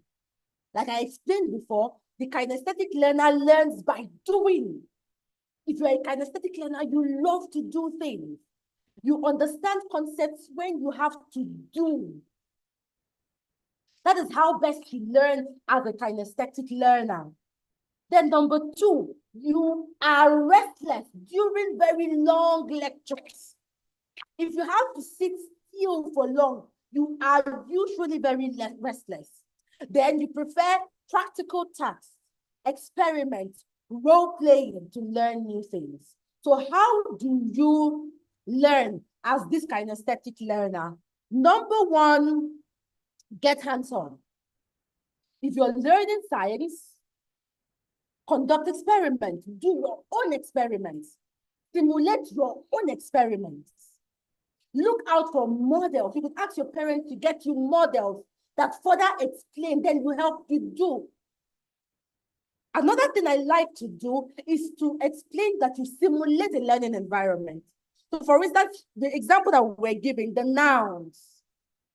If you're finding it difficult to understand nouns, I know that the concept of nouns are very easy. But if you're finding it difficult to understand nouns, you could look out for something that represents a thing, something that represents a place, something that represents an animal. Then as you define, you're pointing at it. You can create models that help you retain the information you just learned. Another thing with kinesthetic learners is that you guys do not sit on a spot. I can already tell the kinesthetic learners in this spot, your hands were just going until you were down, basically just typing. Your hands were just moving because you couldn't sit on a spot. It's not a problem. It's not a challenge. Rather, it's a strength that you can tap. So what do? Walk around instead of just sitting still while reading. Walk around. Move around. Instead of just sitting still to read for like 1 hour, break it down into time parts, right? You learn for 10 minutes, you take a break for 5 minutes, you come back for another 10 minutes. Another thing you can do is to get something that you could just fiddle with. It could be a ball, it could be a sensory ball, it could be something that you can fiddle with as you're learning for a kinesthetic learner this time around. That could just distract your brain from getting bored from the class. Another thing you can do is to take frequent breaks. I've already said it. As you learn, you take breaks. As you learn, you take breaks. As you learn, you take breaks. As you learn, you take breaks. Another thing is that you can turn your learning into a game. Creatively turn what you're learning into a game. For instance, David gave us the example of history. What's it called? You can source pictures online, print pictures of First World War, Second War, create it into a collage. As you're doing all of that for the kinesthetic learner, excuse me, you are consolidating over and over and over again what you have learned. So I have explained to you a couple of strategies that would help you. We said mind mapping, we said highlighting, we said the use of rhymes, we said the use of pair teaching, we talked about active recall, we talked about using frequent breaks. Now, I have a lot more to share with you, but we're going to call it quits right now. So I have 3 minutes to take your questions before Coach Chiedozie comes on the call. So we have 3 minutes. Coach Chiedozie is already here. Welcome, Coach Chiedozie. So we have 3 minutes to take your questions. So if you have questions, I'm going to open up the chat now so we can type. Then you can also, so everybody, so we can all type now. Everyone, you can type now. So if you have a question, type it in. We have 3 minutes. We do not want to take any second from Coach Chiedozie's time. We have 2 minutes now. 2 minutes, guys. Type your questions in the comment section. And if you want to ask a question, raise up your hand. Emmanuel, do you have a question? Wave at me. I can see your video. Do you have a question? Wave at me, King Emmanuel. You're directly at my screen. Fantastic. So I'm going to unmute you now. The rest of you, please. Yes, someone is saying I'm a visual learner. I can visualize. Yes, yes, yes, yes, yes. Okay, Emmanuel, over to you. Ma, the question I have is that, what about if people complain that the kinesthetic, your kinesthetic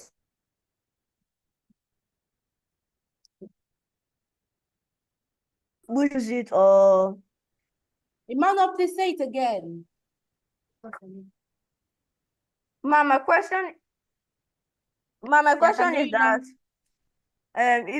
if people are complaining that your kinesthetic attitude is too much, that you just reduce it, or you should just leave it and let it go, that you should become another type of learner.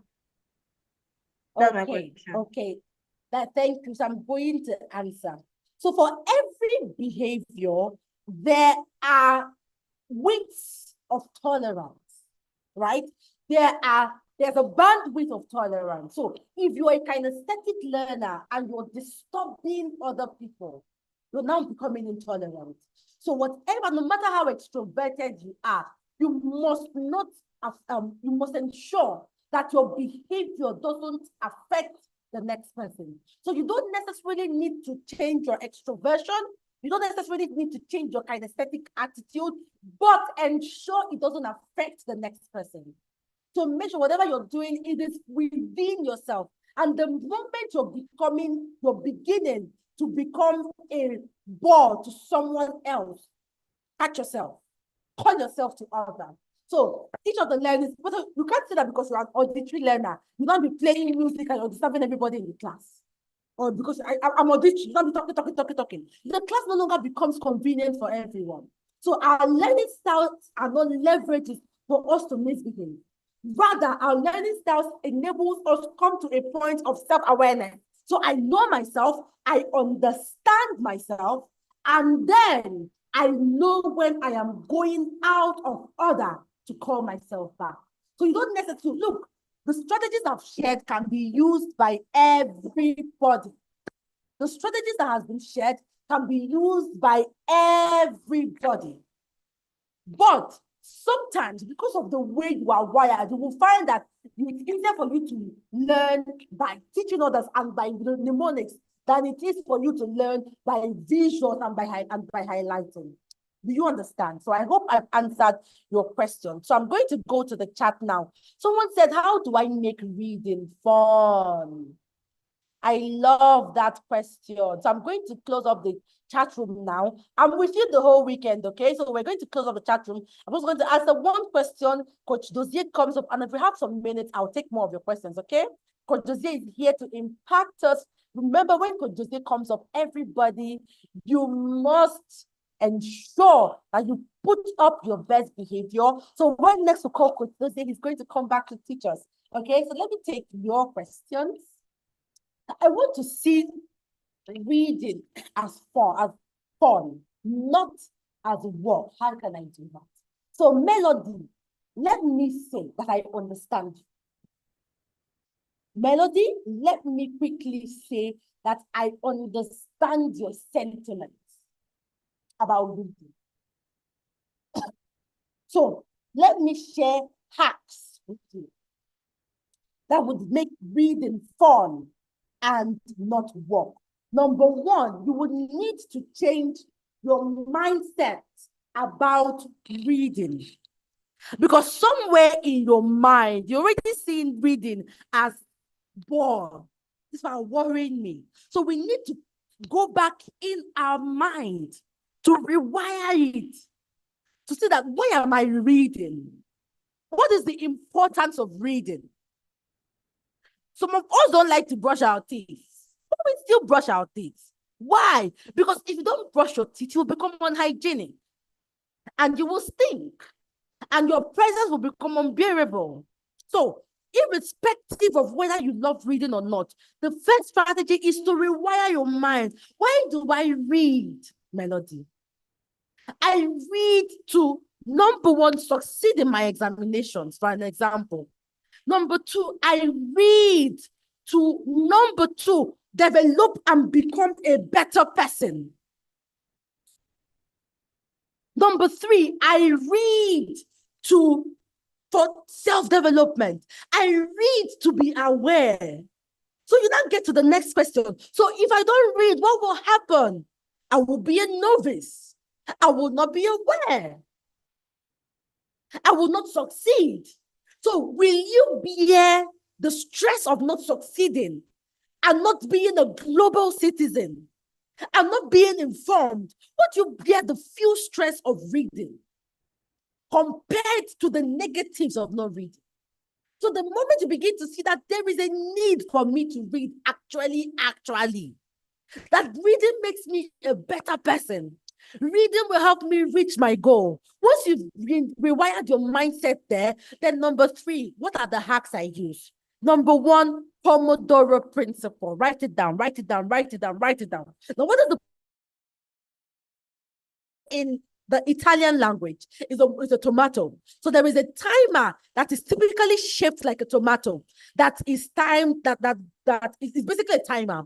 So what I would advise you to do is that use timers. So instead of you to say that I want to sit down and read for 30 minutes, it would be easier for you to say, okay, when I sit down to read, I would read for 10 minutes, I would take a break. And when you take a break, do something you love. So you read for 10 minutes, let's say that you love music, like myself. Now I'll say to my brain, remember, your brain is a supercomputer and it can stretch, like we said in the beginning. So no matter what you decide to do, your brain can still stretch. So you say to your brain, we're going to read for 10 minutes. And after 10 minutes, I'm going to reward you by dancing, by drawing, by listening to music. Guess what happened? Because you've already said to your brain that, since you've already said to your brain that this is our goal, you'll be able to sit still. So as I wrap this response up, instead of waiting to read for like 1 hour, break it down. Break it down. Do 10 minutes in, 2 minutes out, 10 minutes in, 2 minutes out, 10 minutes in, 2 minutes out, and like that. you will be able to make reading bearable. And from the principle of spaced repetition, what happens? If you do something over and over again, remember we talked about the principle of neuroplasticity, that our brain is a supercomputer and it can expand. As you do it over and over and over again, reading becomes bearable. And from the point it becomes bearable, you begin to enjoy it. So, Melody, I hope you've gotten just one thing and you can begin to do to make reading exciting for you. Thank you so much for listening to my session. I am now going to hand over the call to our next coach, Coach Chiedozie Eze. Thank you so much, Coach Chiedozie, for being here. So I'm going to unmute Coach Chiedozie. I've asked you to unmute, sir. And I would also make you a co-host. Yes, please. Hello, everybody. Good evening. Good it's evening, sir. on my end, and yeah, Auntie Precious, good evening. Thank you so much for I being greet you. here. Thank you for So having me. let me quickly open up the chat so my people can say hi to you and so they can welcome. Okay, the chat is already Let's open. also unmute ourselves. We've been learning for the past I think an Yes, hour. Let's please. unmute ourselves. So Let's have a chat. let me do that quickly. So I'm going to unmute everyone. So they're all muted from my end. So everyone unmute yourself from your end. I think we asked all to unmute. So please unmute yourself on your end. So we could all say hi to Coach Chiedozie.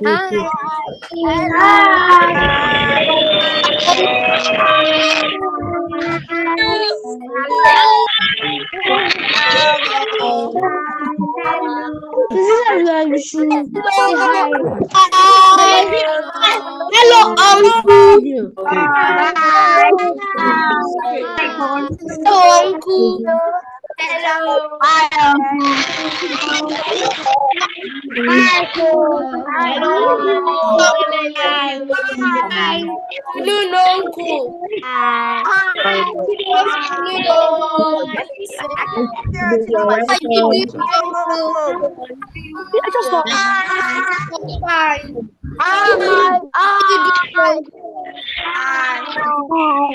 Hi.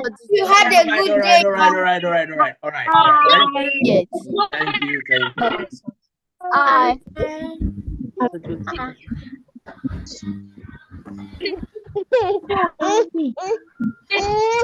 Okay, thank you, everybody. Thank you for welcoming me. I love the energy in the house. There's a lot of energy here. I see you guys. I know a few persons. I've seen a few persons before. I've seen a few names before. I'm not sure whether they are the same people. Okay, so thank you very much, Auntie Precious. Thank you for having me here. And I believe we're going to have fun the next, how much time do I have? 40 minutes, 45, 1 hour, thereabouts. Okay, so here's something I want us to do very quickly, very quickly. Go to the comment section. Now listen before you go. Listen to me before you go to the comment section. Listen. Okay, before you go to the comment section, let me drop all the hands. Everybody's hands go down. Thank you.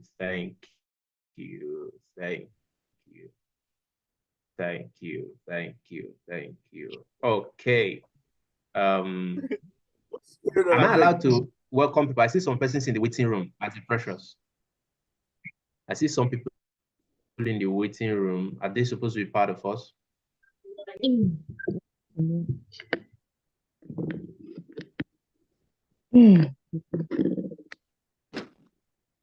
Okay, because I'm just going to go ahead and welcome them in. All right, people, do two things. Try not to omit yourself. Please, now, here's what I want you to do. Try not to omit yourself. Try not to omit yourself. Try not to, we're done saying hi. We're done saying hi. Try not to omit yourself.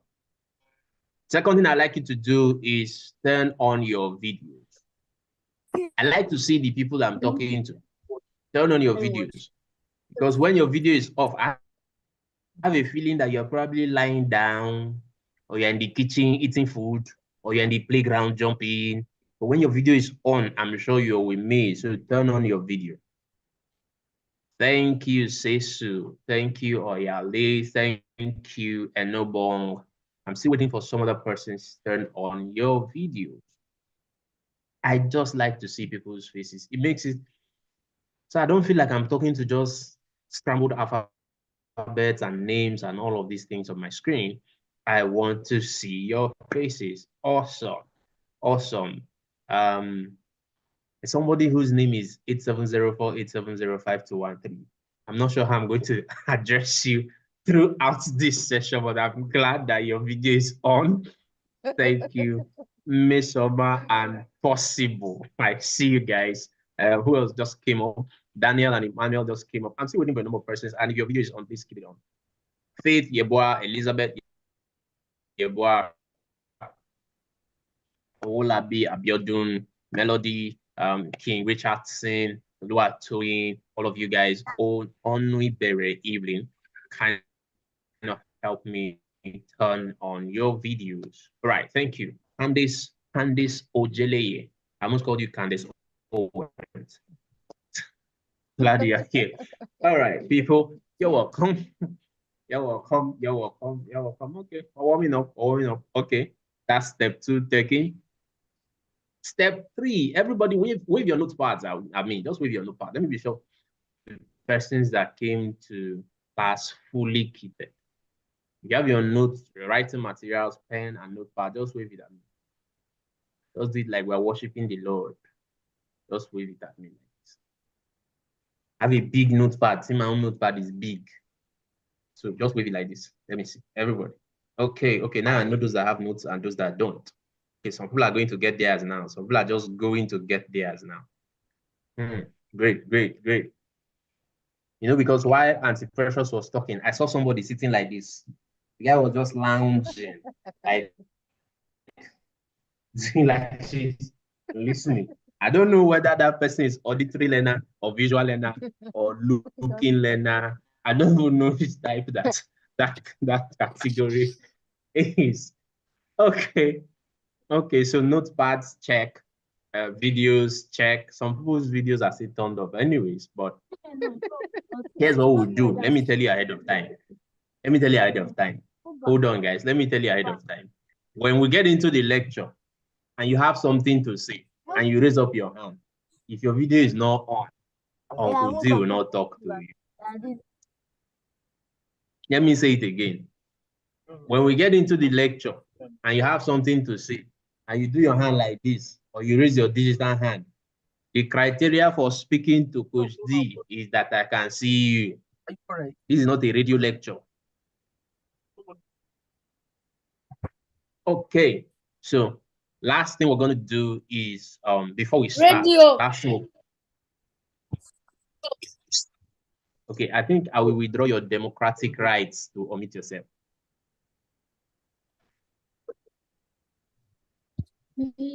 Thank you. Okay, people. So last thing before we start, King Emmanuel, why are you sitting like that? Where's your pen and notepad? No, come back. Don't cover your screen. Come back. Emmanuel, come back. Oh, come back. Where's your pen and notepad? Let me see. Awesome. Okay. Good. Yeah. Okay. Next thing I want us to do is go to the comment section. I want you to type only 2 things. Only 2 things. If you type more than 2 things,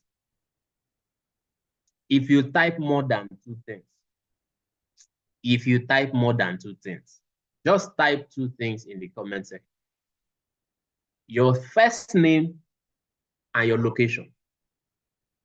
Your name and your location. Somebody's hand is up and that person's video is not on, so I will not respond. Go to the comment section, put in your name and your location. All right, I know why your hands are coming up. The comment section was locked. It's open now. Put in your name and your call and your location. Name, location, name, location. Let me see the first person. I want to meet some of you. Let me see where you're joining me from. Wow. David is from UK. Melody is from Akwa Ibom. Oh, okay. Somebody just put location without putting name. I'm looking for people with names and location. Emmanuel is from England. Richard is from Ibadan. Joy D is from Akwa Ibom. Rhoda is from Lagos, Nigeria. Pamilerin, I hope I got that right, is from Surulere. Joshua is from UK. David is from Toronto, Canada. Emanuela is from UK. Gabriel is from Lagos. Divine Fortune is from Lagos. Shalom is from Abuja. Ishaman Yama, Lagos. Okay. I've only seen one Abuja brethren here. David is England. Chimi is from UK. Ola is from Lagos. Fedi is from Kaduna. Fedi from KD. All right. Ola from Lagos. Candace from Oshobo. Okay. Okay. Faith Esther Gan. Okay. Some people are having another conversation in the comment section. People are talking about photography and one other thing in the comment section. I don't know. Dikachi is from Enugu. Rush is from Abuja. Okay. Sylvia Precious is from, I don't know, it's in Nigeria.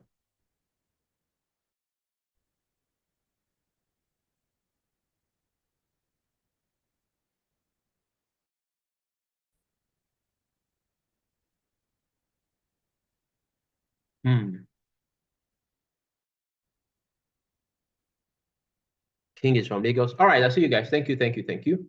God bless you. Okay, thank you. My name is I'm sure we are told. My name is Chiedozie, and I live in Abuja. Question 1. You know what we're discussing tonight? I'm trying to get us to relax. I know we have been, I've been learning. Auntie Precious has put us on very high jump the last 1 hour. So I'm just trying to get us to wind down before we get back to the highs. Okay. So what are we discussing tonight? Somebody tell me in the comment section. What are we discussing tonight? Rhoda, do you want to speak? Unmute yourself, Rhoda.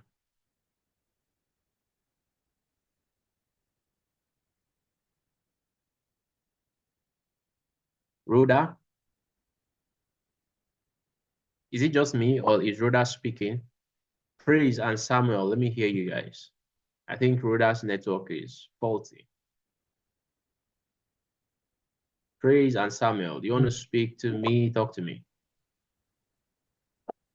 Our topic for today is academic excellence conference. Academic excellence. Okay. Academic excellence. Emmanuel also says the same thing, academic excellence. Let me hear from Joseph. Is that Jody? Pronounce your name. Let me get it. Jody Joseph. Jody Joseph, can you talk to me? The topic. Rhoda Kolawole, go ahead and speak.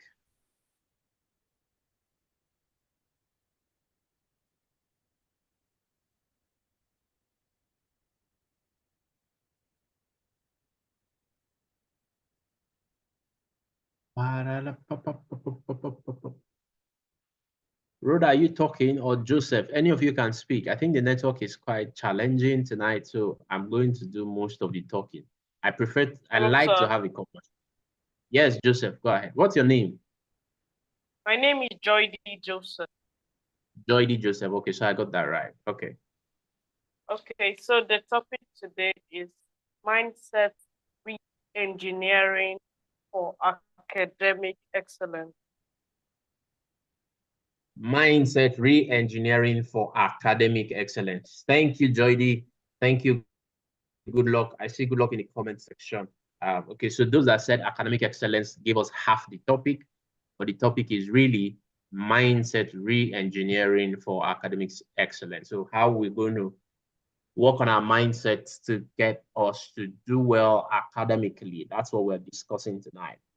Okay, fine. All right, so I see a lot of smart people here. The questions. Yeah, Ruda. I saw that person and I didn't want to give it so much attention. So don't worry. We'll see whether he does it again. I saw that person. Yeah, don't worry. You know, some persons do some things to get attention. And so one way to not glorify them is not give them that attention. And so that's it. Don't worry, guys. I'm having a conversation with somebody else. Somebody's in my DM, and that person is listening to me. All right, cool. Okay, so let's get into the conversation. I see a lot of smart persons here, and usually I like to start with something, some sort of an icebreaker.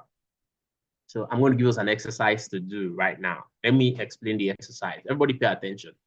Everybody pay attention. Everybody pay attention. Let me tell you what this exercise is about.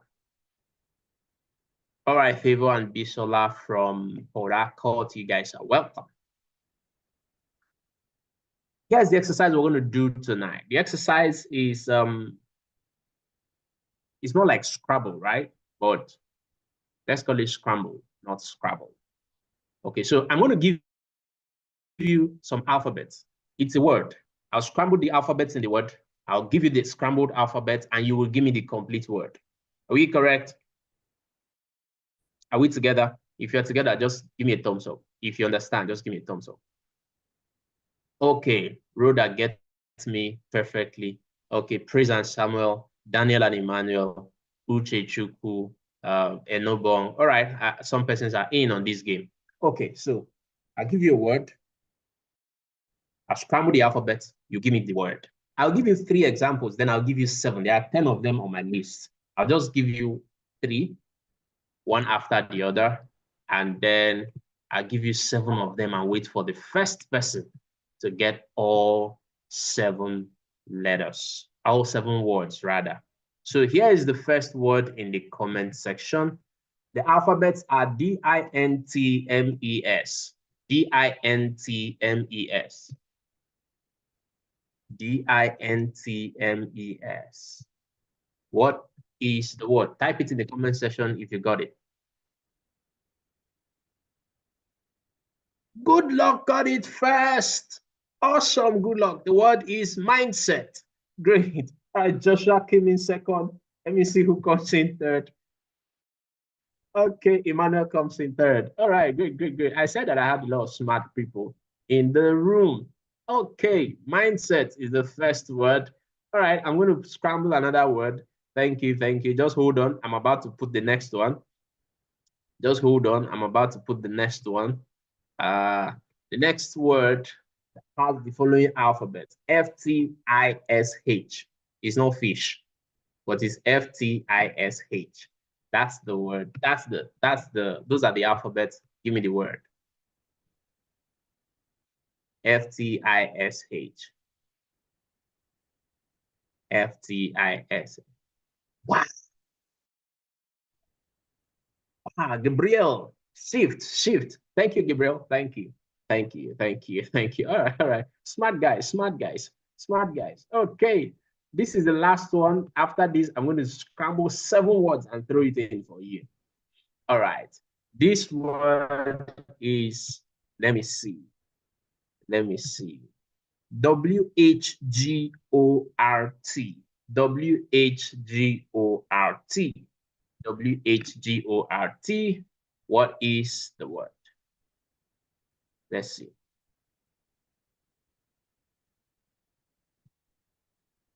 Oh, sorry. I did something there. Bremen got it right. Who is that first person? I missed something there. Somebody got it right. Yes. Bremen Akins is the first person to get it right. Okay, great. Yeah, the word is growth. Some people are saying what. When you say what, it means you threw away the G in the list of alphabets that I gave to you. All right, great. This is the final exercise. I'm going to put 7 7 scrambled words. Actually, the last one is 2 words put together. But let's see. I'm doing that. I have 2 now. Let me see the third one. Yeah, I have 3 now. Everybody just pay attention to the comment section. That's where this exercise. It's going to take a while. It's going to take a while.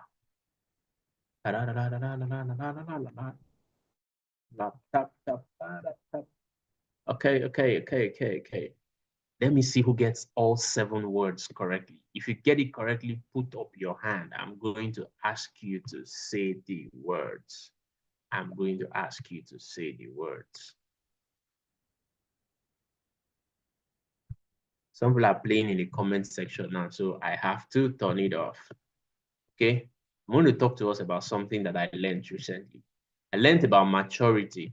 Maturity is not about age. Maturity is doing the right thing at the right time. So if the time says stop chatting and you continue to chat, you're not a mature person. If the time is to listen and you're gisting in your house, you're not a mature person. So I'm going to look out for the mature people in this class tonight. If we say stop chatting, we don't have to lock the chat room. If you're a mature person, and I know that we all like to be treated like mature people. So my 7 words are complete in the comment section. You go there, pick the 7 scrambled words. Let me know the words that they are. You don't have to type them in. Just lift up your hands if you've got it. I'll bring you up to speed. Okay, I'm just waiting here. XEDIFLOCHOSNAGLERNISDCEIAMCATSIHBA. Somebody's hand is up. Praise and Samuel. Amilary, Joy D. Joseph. Okay, when I see 7 hands, I will start. All right, Praise and Samuel, who wants to speak? Talk to me.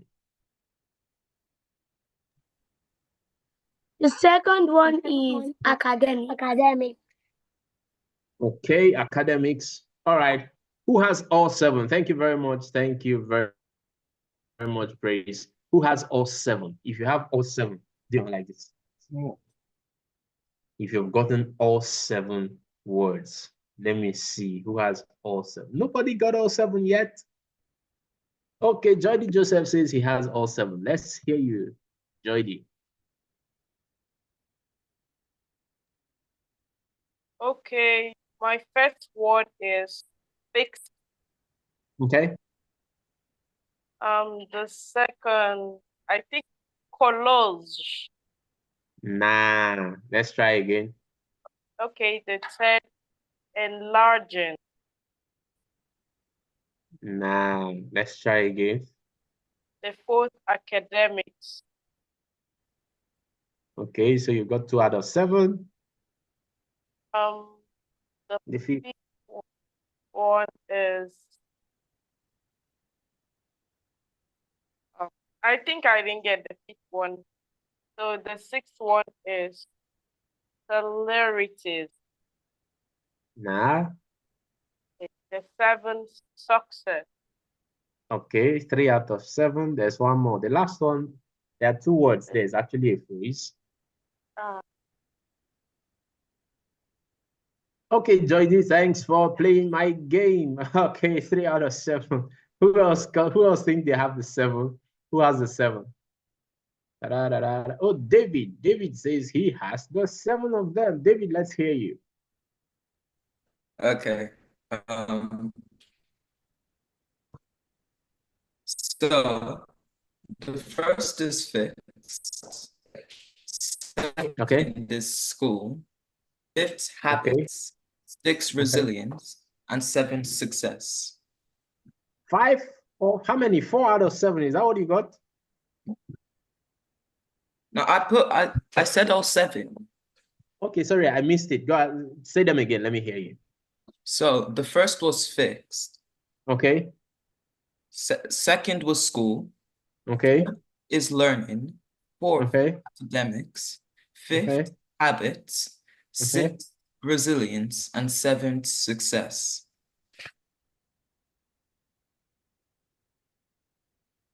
Okay, I think you got all 7 of them. Thank you. Thank you. Thank you. Let's jam our hands together for David. David did amazing. David did amazing. Okay. Okay, but there's one word I'm looking for. Did David get that last word? David, what's the last one? Okay, let me I put don't it. know the last one. Okay, you don't know the last one. Okay, okay, okay. Who knows the last one? Who got the last one? I'm putting it back in the comment section. Just the last one. Tra-la-la-ta-ta-ta-ta. Wave at me like this if you got it. But David did a good job. David did a great job. Thank you very much, David. Thank you. Okay. Okay. I'm going to tell you what the last one is because it looks like nobody got it. The last one is inner voice. Oh, okay. My mistake. Sorry. That's not your bad. It's my bad. It's inner voice. Inner voice. I think I scrambled the words wrongly, so must have confused you with that. Okay, guys, so let's get into the conversation. Now, all the words that we have attempted to scramble tonight are words that we are going to be making reference to in the course of our conversation.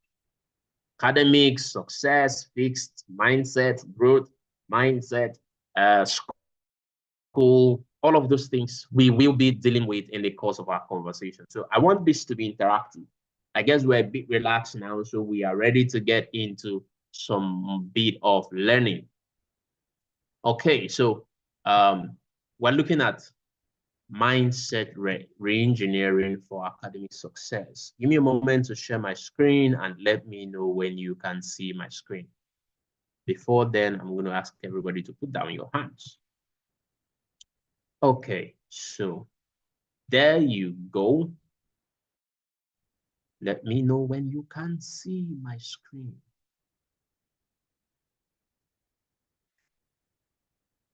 Yeah, I think that you can see my screen right about now.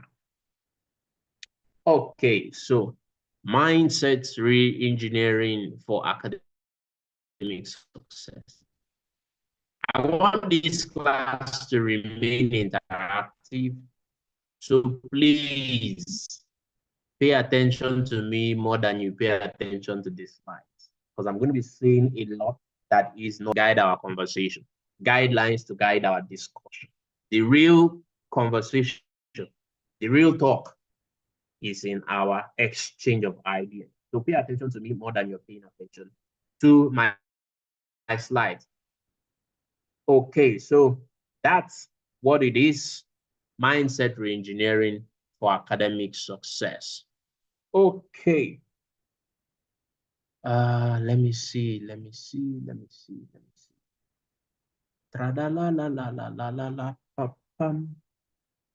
So in this course, there are 4 things I want us to do.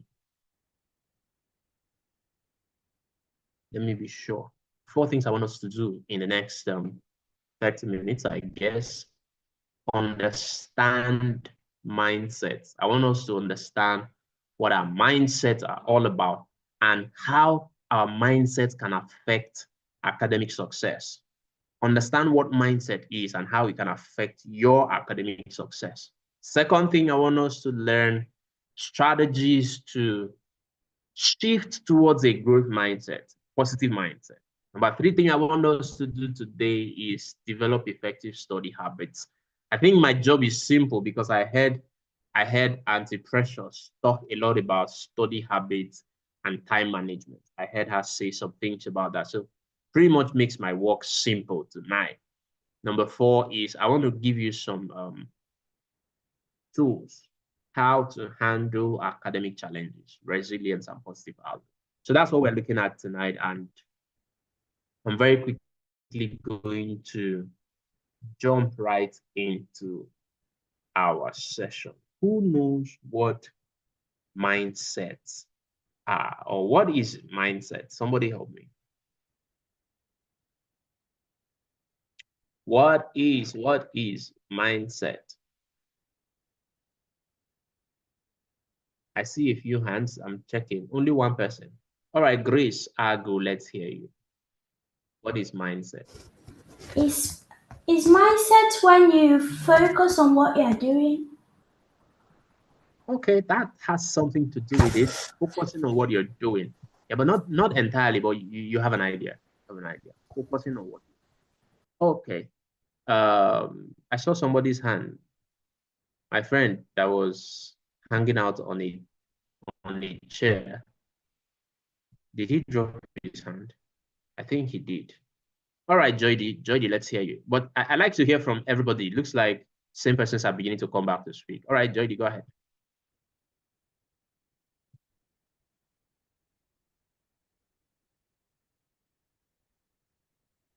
Joydy, you can unmute yourself.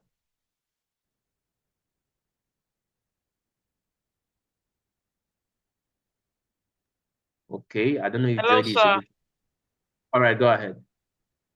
I said mindset is a person's established way of thinking or feeling about something.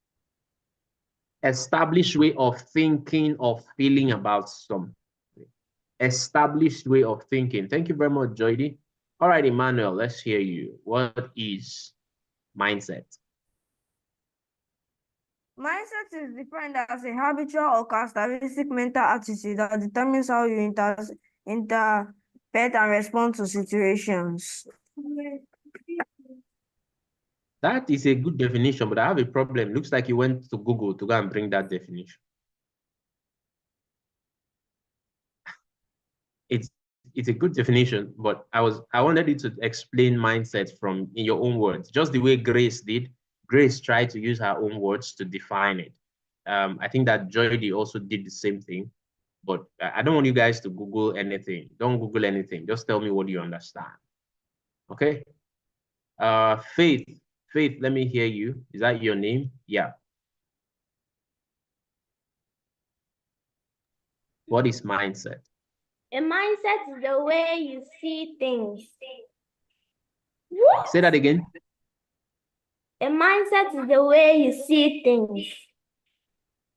Perfect. I like that. Mindset is the way you see things. Mindset is the way you see things. Guys, I want to encourage you to not be distracted. Some of you are doing something else on your computer screens. I can see, but we don't have time to start correcting everybody now.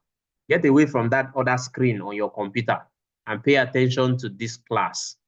I beg you in God's name. Thank you. Okay, thank you very much, Faith, for that powerful definition. Is the way you see things. That's your mindset. It's how you see things. Okay, David Emmanuel. David Emmanuel is having some wonderful snack and he has something to say to us. All right, David. Are we talking about mindset? Yes, we're talking about mindset. Oh, is a mindset when you're I forgot how to say. I forgot what to say. Well, David just forgot what he wanted to say. So I'm going to let David go back to eating his snack and he'll come back later when he remembers it. Okay. All right, people. Who else wants to say something? And no bong, let's hear you. Mindset, what are they? And no bong, are you there? I think you can unmute yourself now. Guys, we're learning. You can be making your notes now. People are giving different ideas. Don't wait for me. And no bong, are you there? 10 more seconds and I'll call somebody else. Pamela, what's your thought? Mindset is the established set of, I can't remember. Established set of, I can't remember. Okay, great. I wanted you to say it the way you understand. I like the way that Faith and Grace are using their own words. So, Auntie Precious was telling us in the previous session how to learn. Okay, if you highlight things, you learn it faster than trying to. You're trying to say what the dictionary says, and there's nothing wrong with that. If someone else is trying to say exactly what Google said, and there's nothing wrong with that. The problem is you're not always going to get it exactly the way Google said it or the way your dictionary says it. So that's why it's important for you to understand it in your own words. But thank you very much, guys. We need to save time now. So let's get back to our slide. Let me see, where is my slide? Kind of find it difficult to find. Okay, here's my slide. So understanding mindset. Have you ever heard the statement? Have you ever heard the saying that if you think you can do something, or if you think you cannot do something, that you're right? How many of us have heard people say something like that? If you think you can, or you think you cannot. I think it's a very popular industrialist in the US who made that statement. Yeah, David has heard it before. Whether you think you can or not, you're correct. If you say I can do it, you're correct. If you say I cannot do it, you're correct. It's all based on how you see things. It's all based on your mindset. All right, Daniel and Emmanuel, what do you want to tell us? Quickly, you have 30 seconds to speak. 10 seconds gone. So like it means that like to let new things go, like to be like just like have everything stored in your brain. Okay, I'm not so sure. I had trouble getting what you just said. Let me listen to Enobong. Enobong, what? I know you wanted to speak before. Enobong, talk to me.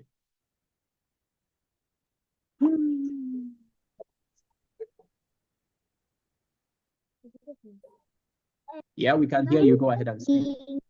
Thinking of what you should do. Mindset means doing what you want. Okay, Enobong's network is a little creepy, and so I'm not so sure I can hear her. Thank you.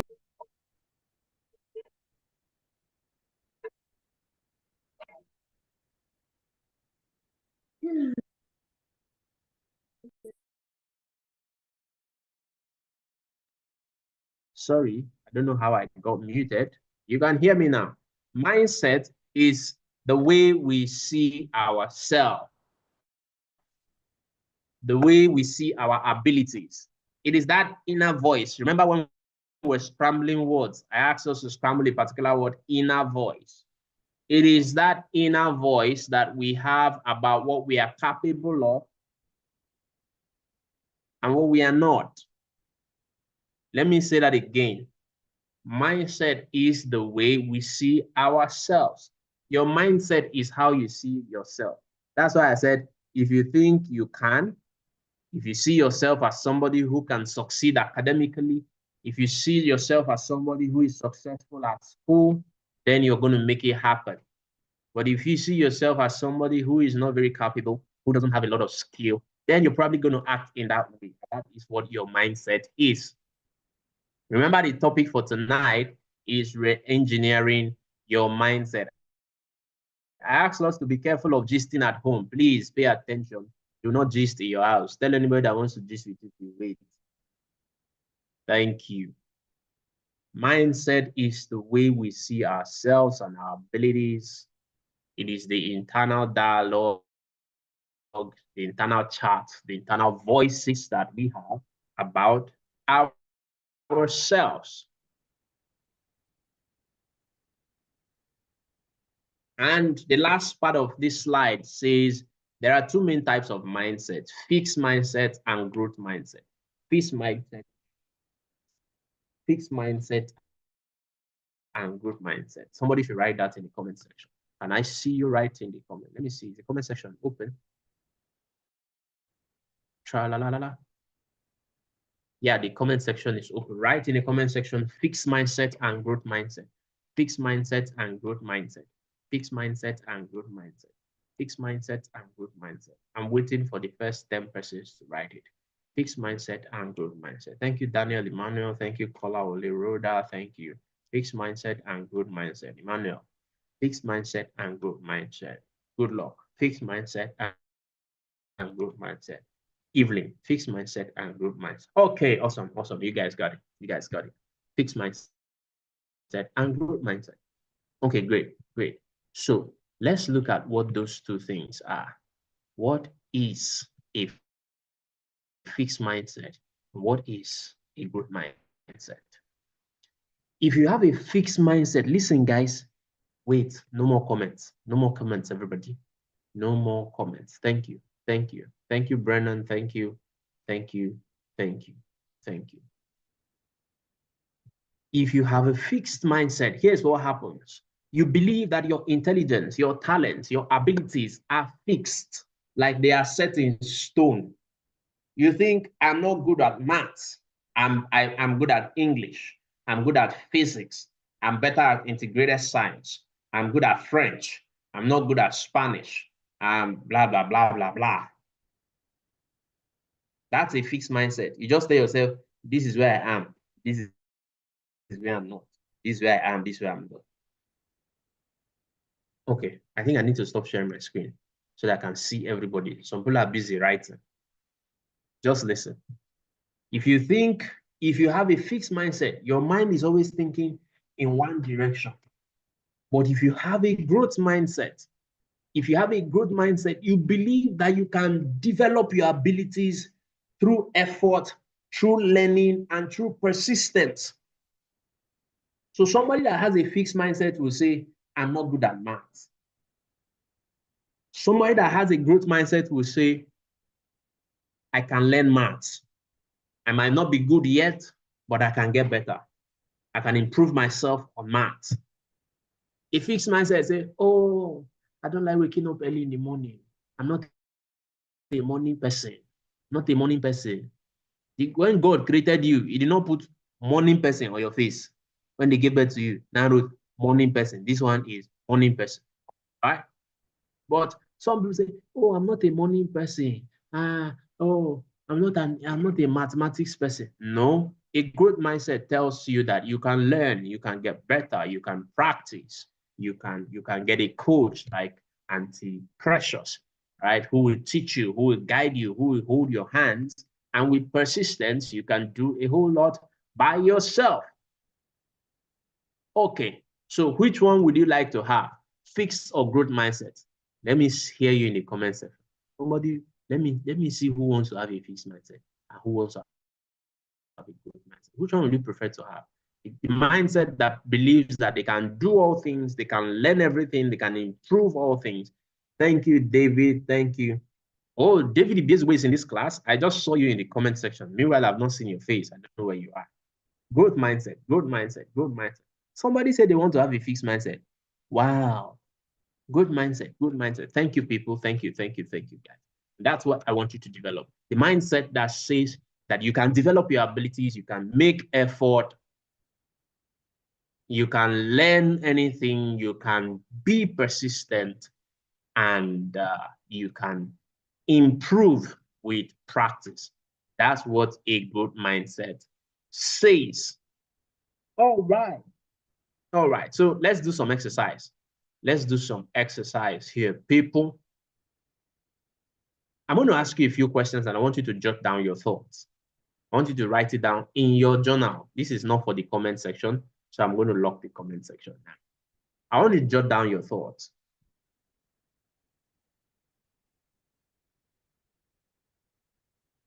Are we ready? Okay, I see the ready people. All right, so let me just continue. Okay, so here's my question for you. Do you have any subject that you struggle with in school? Do you have any subject that you struggle with in school? If you do, write it down. Write it down. Okay, I'm seeing some hands now. Okay, yeah, write it down. Let me be sure. I'm going to put down all the hands so that I'll be sure that we are having a fresh conversation. Okay, so you have a subject that you struggle with in school. Great, great. Write down that subject. Write it down. Now, when you think about that subject, what's the first thing that you tell yourself? What is the first thing that you tell yourself? I want you to write it down. When you think about that subject, I don't know the subject it is. It could be science, it could be language, it could be mathematics, it could be whatever subject. When you think about that subject, what is the first thing that you tell yourself? Write that thing down. Write it down. Write it in your journal. So the first line is the subject that you struggle with. The second line is, what is the first thing you tell yourself when you think about that subject? There's no right or wrong answer. Just tell yourself the truth. It's your notepad, it's your journal. Okay. So the next question is, how do you feel when you see somebody else who is doing well in that subject? How do you feel when you see somebody else who is doing well in, because that subject you struggle with, and that person finds it like easy peasy, very, breezy like that. How do you feel when you find somebody else who is doing well in that subject? Write it down. Write it down. I love the way Good Luck is doing this exercise. Thank you, Good Luck. I love the way David is doing the exercise. Some persons are chatting in their house. I will not mention your name, but I'm seeing you. Remember that I said if you want to talk to me, turn on your videos. Okay. Okay. So final question. Do you believe you can improve in that subject? Do you believe that you can improve yourself in that subject area? Yes or no? Write it down. Yes or no? Write it down. Don't worry, I'll come back to this exercise later, but I just wanted us to do that.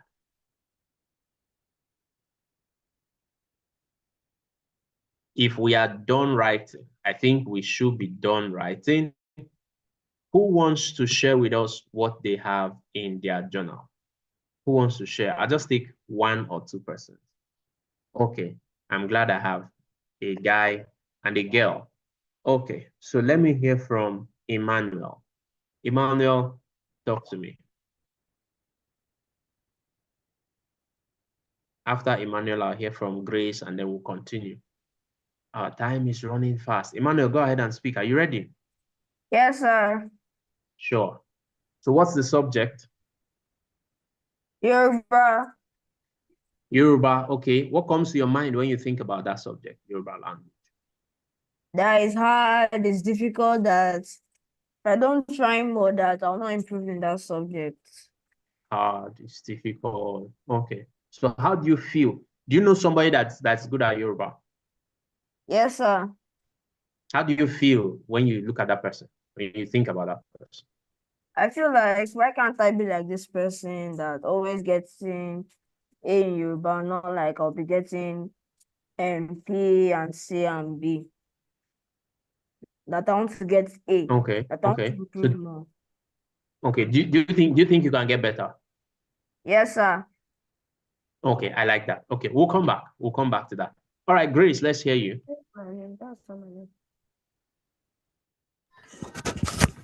So I struggle with history. History, okay. Why do you think you struggle with history? Because sometimes when we do history in my class, I don't remember a lot of them. Okay, okay. And what comes to your mind when you think about history? Like I can't do it. Like it's too big. It's too difficult. It's too big, it's too difficult. Okay. But do you know somebody who is acing their history classes? You know someone who's good at history? Yes. What's the name of that person? What's the name of that person? She's called Ara. Ara. Okay, Ara is great at history. Why do you think Ara is great at history? Maybe she keeps on trying. Okay, okay. Do you think you can get better at history? I think so. You think so? All right, I like that. All right, people, we don't have time to listen to everybody, but if you did the exercise, thumbs up to you, congratulations. Next thing we're going to talk about is how to re-engineer. Remember, we came to study re-engineering, right? Welcome to engineering class by Uncle Z. How to re-engineer your mindset. That's what we're discussing tonight. How to re-engineer your mindset. Okay, people, let's get back to the slides.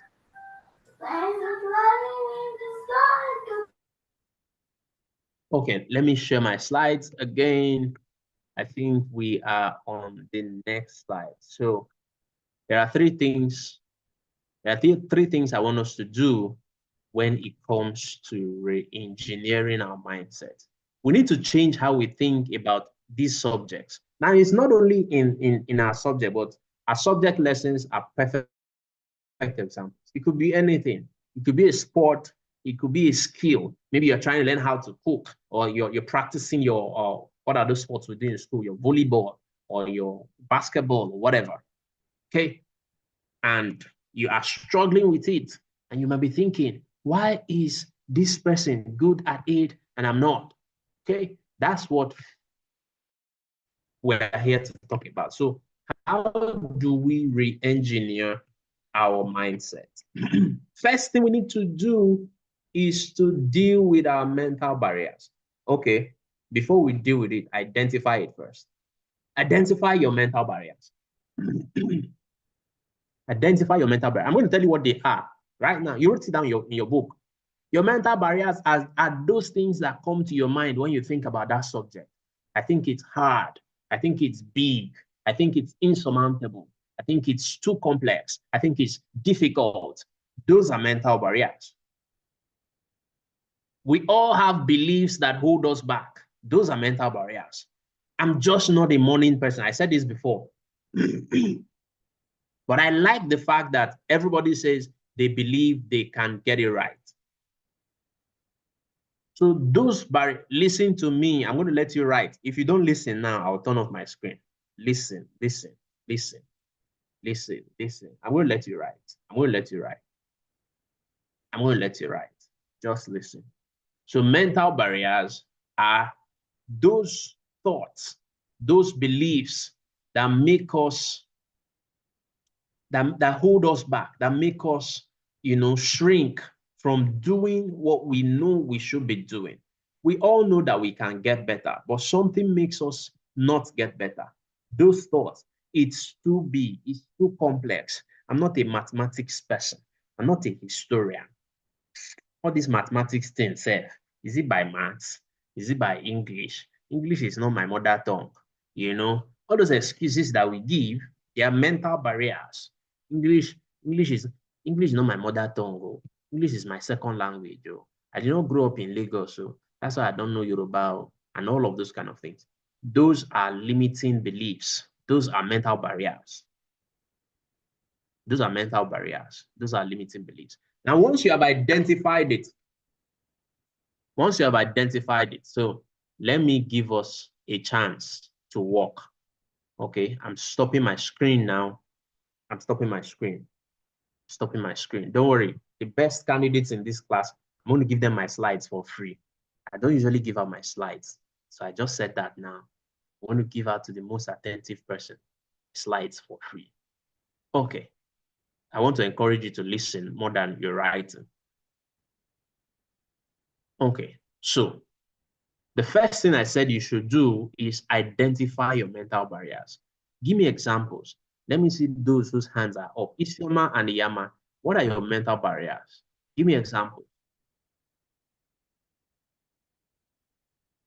I want you to be working, be writing.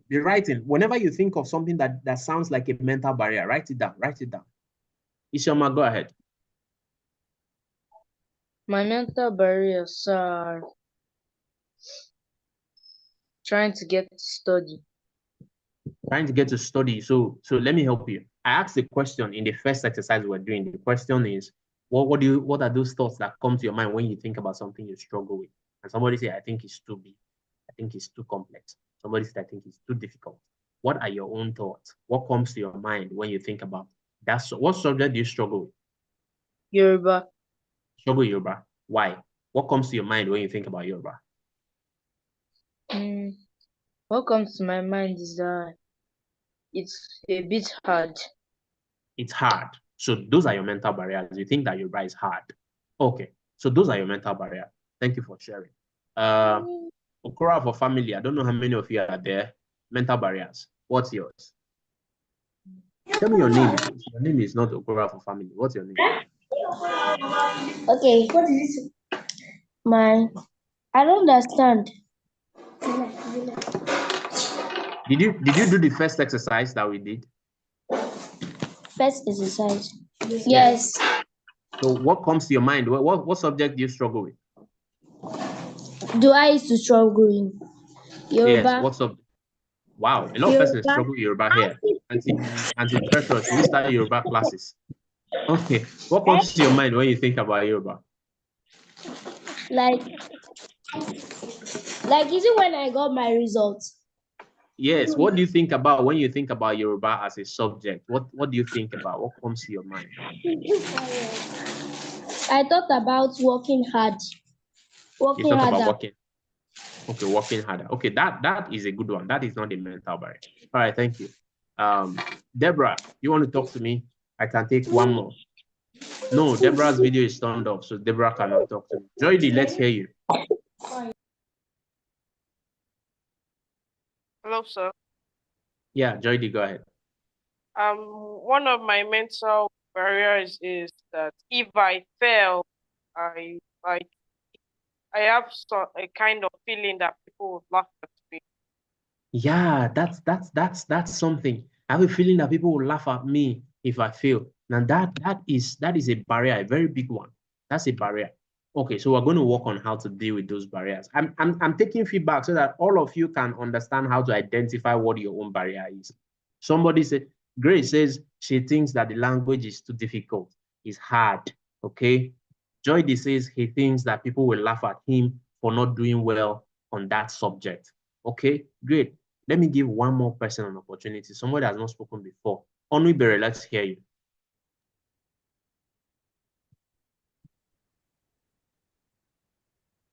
Did I pronounce your name correctly? Okay. I hope I did. Yes. Mental barrier is chemistry. I feel that, but I don't really understand anything. I don't just know why. Say that again. I don't really understand anything. I don't know why. I think it's just confusing. So That is a very serious mental barrier. I hope you wrote it down. He said, I don't understand anything. I don't know why. Good. You don't understand anything. Yes, it's just confusing. There's something wrong with your Bluetooth connection. It's interfering with your audio, but I'm trying to understand what you're saying. You don't understand anything, and you don't know why. You can talk to me in the comment section. I think the comment is open. Okay, I'll just open it. You can post in the comment section. All right. So I'm trying to help us understand why we're having difficulty achieving success academically. It is the way we think. That's why we're discussing mindset. If you think that I cannot understand anything, that is a very serious thought that you are entertaining. If you think that people are going to laugh at you, it's going to stop you from actually making effort. If you think that the subject is too difficult, some people think that their class teacher is wicked. Some people think that the subject teacher, the person handling that subject, is a wicked person. Some people just don't like the teacher. And you know, if you don't like your teacher, you're going to struggle with learning what they are saying. If you don't like my face now, you're probably not listening to anything I'm saying. And that is a mental barrier. The problem is not what I'm teaching. The problem is you don't like my face. And hello, I think my face is fine, but I can't help it. All right. Don't mind me. Okay, I'm just kidding. Yeah, so that's why I'm saying write it down, because if you don't write it, you're not going to be able to do the next thing I'm about to say. That's why I removed the slide. That's why I removed the slide, so that you can listen to me. Yeah, somebody is helping me say focus on the class. Why? Okay, let's go. We have identified. I'm trying to see if we have all identified. Some people are not in this class, but let me pay attention to those who are listening. Adeni, say I'm not answering him. I don't know. What did you say, Adeni? Is your hand up? I'm just seeing that chat in the comment section. Where is Adeni? Put up your digital hand. Let me see.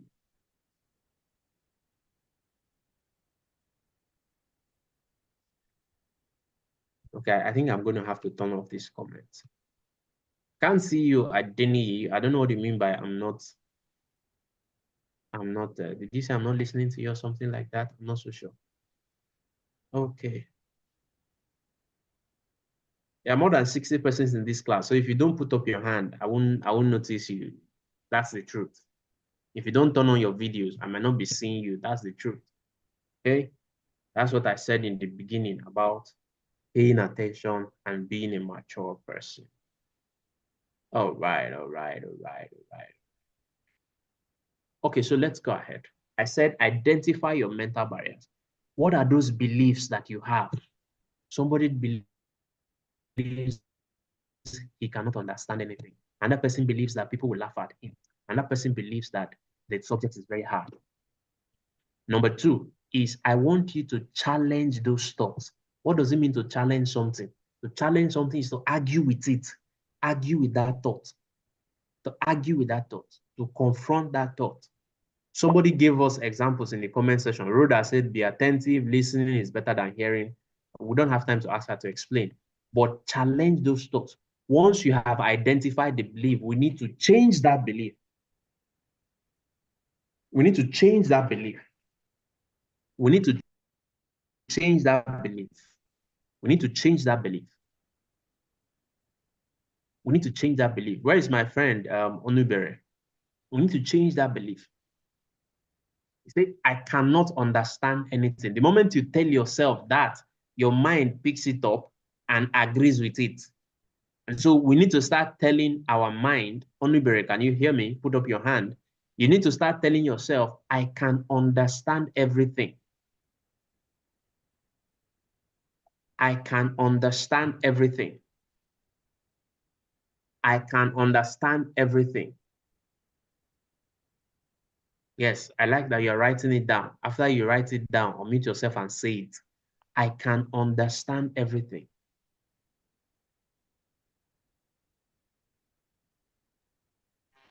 I can understand everything. I can understand everything. I can understand everything. Say it again. I can can understand everything. I can understand everything. Okay. There's a song I learned many years ago. Maybe I'm going to pause here and ask us to sing that song. You might have a bad voice, or you might have a better voice than my own. Nobody is going to laugh. So I'm going to try and sing the song. The song says, I know I can be what I want to be.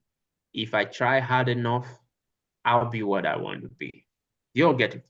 I'm going to change it. I'm going to change the lyrics of the song now and say, I know I can do what I want to do. If I try hard enough, I'll do what I need to do. I know I can learn what I want to learn. If I try hard enough, I'll learn what I want to learn.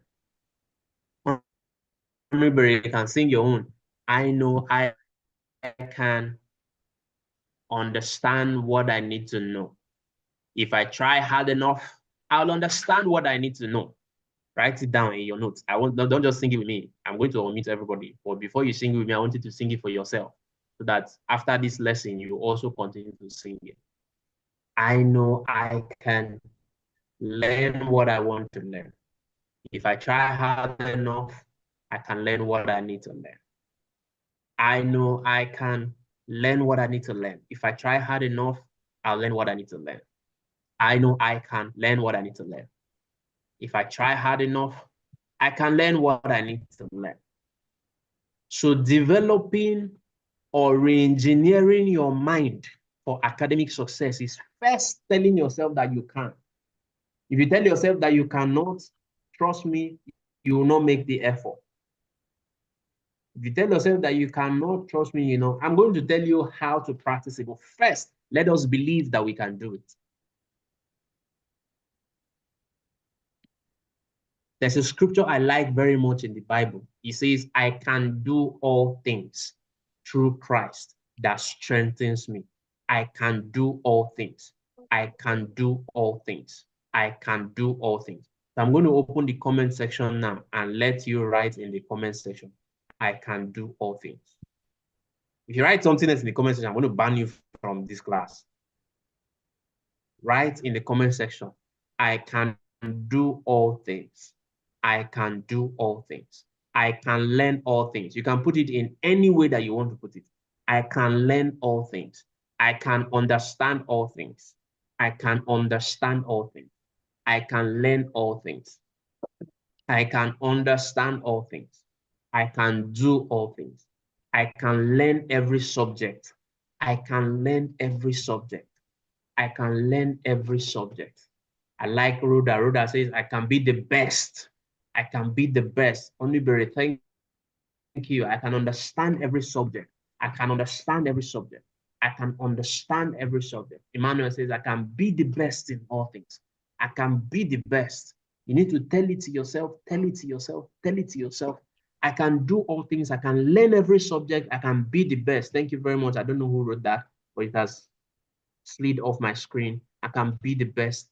I can be the best in my class. Thank you, familiarity. I can be the best in my class. I can do all things. I can learn all things. I can do all things and I can be the best. I can do all things and I can be the best. All right, so let's sing that our song together. I think my time is almost up now. Let's sing that our song together. 1 minute. We're just going to do 1 minute and then we'll move into something else. I know I can. I'll sing it and you repeat after me. I'll sing it and you repeat after me. Don't go ahead of me. All right, 1, 2, 3, go. I'll say it and you repeat after me. Say it and you repeat after me. I know I can. I know I can. Learn what I need to learn. I can do what I need to do. I know I can. If I try hard enough, learn what I need to learn. I know I can. Anything I want to do. What I want.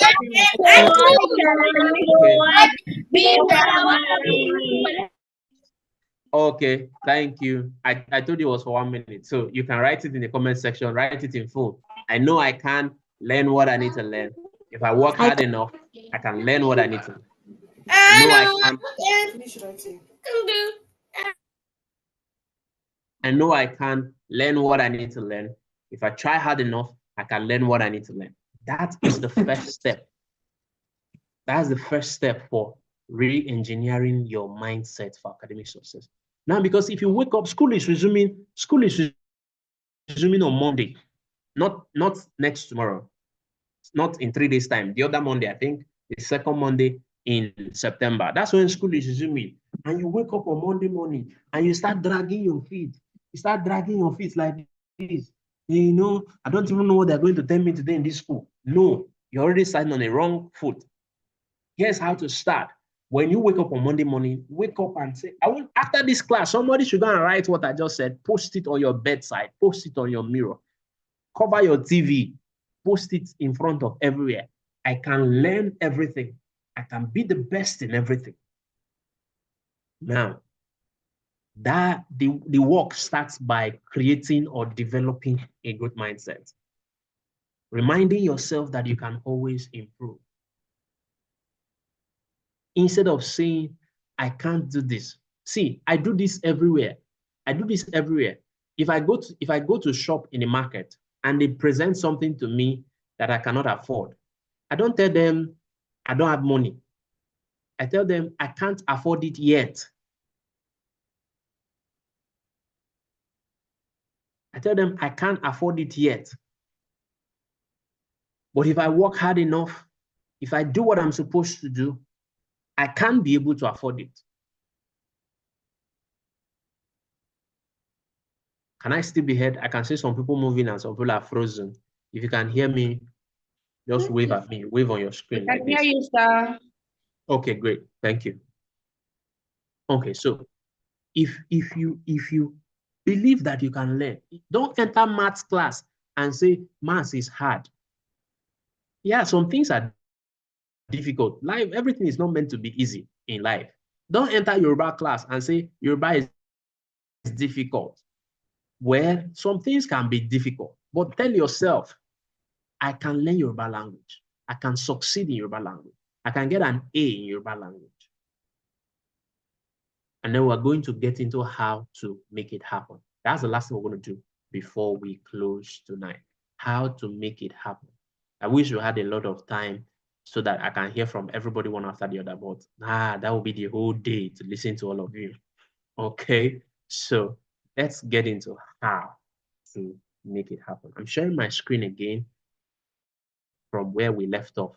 We left off at that point where I said, identify your mental barriers.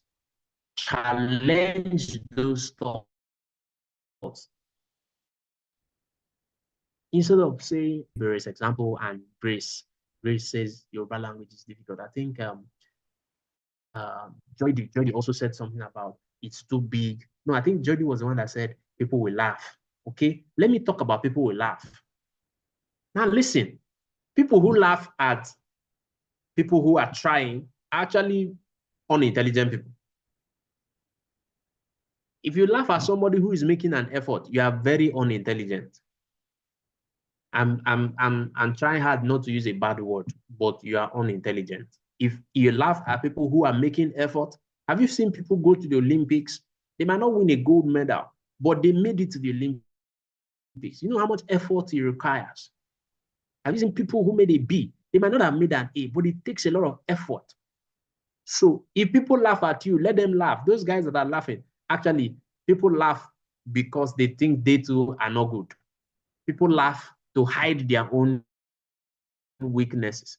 People laugh at those who make effort to hide their own insecurities. So if somebody is laughing at you for making effort, let them laugh. That's their own job. There's something I used to tell my friends. I tell my friend, it's my life. I live it, you watch it.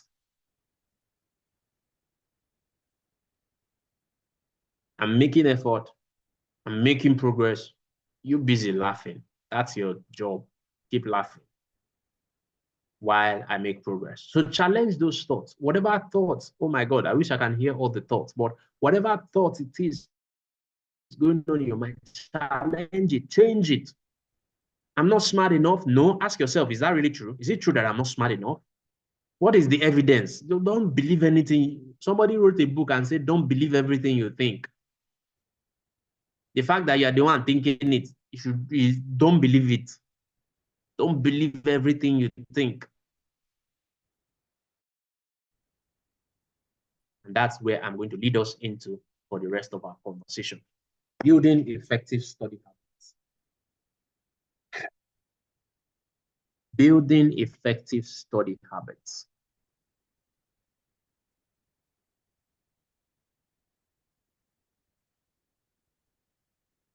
Okay, hold on. There's something I'm going to share with you before I get to building effective study habits. Let me see.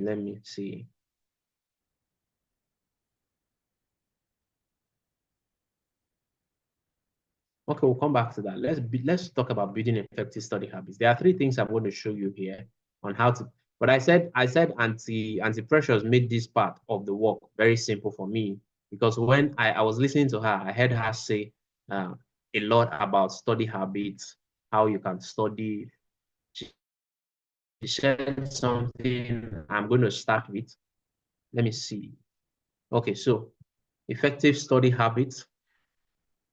Now that we have talked about mindset, let's talk about how to re-engineer our study habits to match our new mindset. So if your mindset is, I can learn everything. If your mindset is, I can study everything. I can pass all courses. I can make an A. I can be the best in my class. If that is your mindset, keep saying it to yourself. And let's get to work. Because mindset alone is just the beginning. There is a next step. The next step is to build a habit that supports your mindset. What did I say? You need to build habits that support your mindset. I wanted to ask us what habits are, but we don't have time. So I put a definition for us here. Habits are consistent actions, consistent behavior that we do regularly, and sometimes unconsciously. But those actions, those behaviors shape our daily routines and our personal growth. So we need to develop habits that support our mindset. Habits that support our mindset. Let me give you an example. If you say, I can do all things, you must develop a habit of doing things. If you say, I can learn every subject, you must develop a habit of learning things. If you say, I can read everything, you must develop a habit of reading. If you say, I can understand all things, you must develop a habit of learning. It takes learning to understand. It takes reading to understand. We just finished our boot camp in the academy, and I told the persons in the boot camp that there are four levels of knowledge, 4 levels of information. Information starts with knowledge. Or if you don't read, you will not know anything. If you don't read, you will not understand anything. So if you are telling yourself, my positive mindset, my growth mindset is that I can improve on all subjects, that's powerful. But you need a habit that supports that mindset. The habit that supports learning and understanding, one of them is reading. The habits that support learning and understanding, one of them is resting when you're supposed to rest. Because science has proven that if we don't get adequate rest, it's going to affect our cognitive powers. Cognition, the ability to pay attention, your cognitive abilities, your ability to recognize things, cognitive abilities, your ability to make decisions. If you don't rest effectively, your cognitive abilities are going to be affected. One of the ways to improve your understanding is to rest when you need to rest, read when you need to read, play when you need to play, go to school when you need to go to school, and do every other thing when you're supposed to do them. So there are 3 things I want to tell you about effective study habits. 3 things I want to tell you about effective study habits. I'll share my screen just once more so that you can maybe take a screenshot or write it down. 3 things. What do you see on my screen, people? Effective study habits. What do you see there? Okay, we are muted. Okay, but I'm sure that we cannot see it because my screen is shared. There are some things I cannot operate now.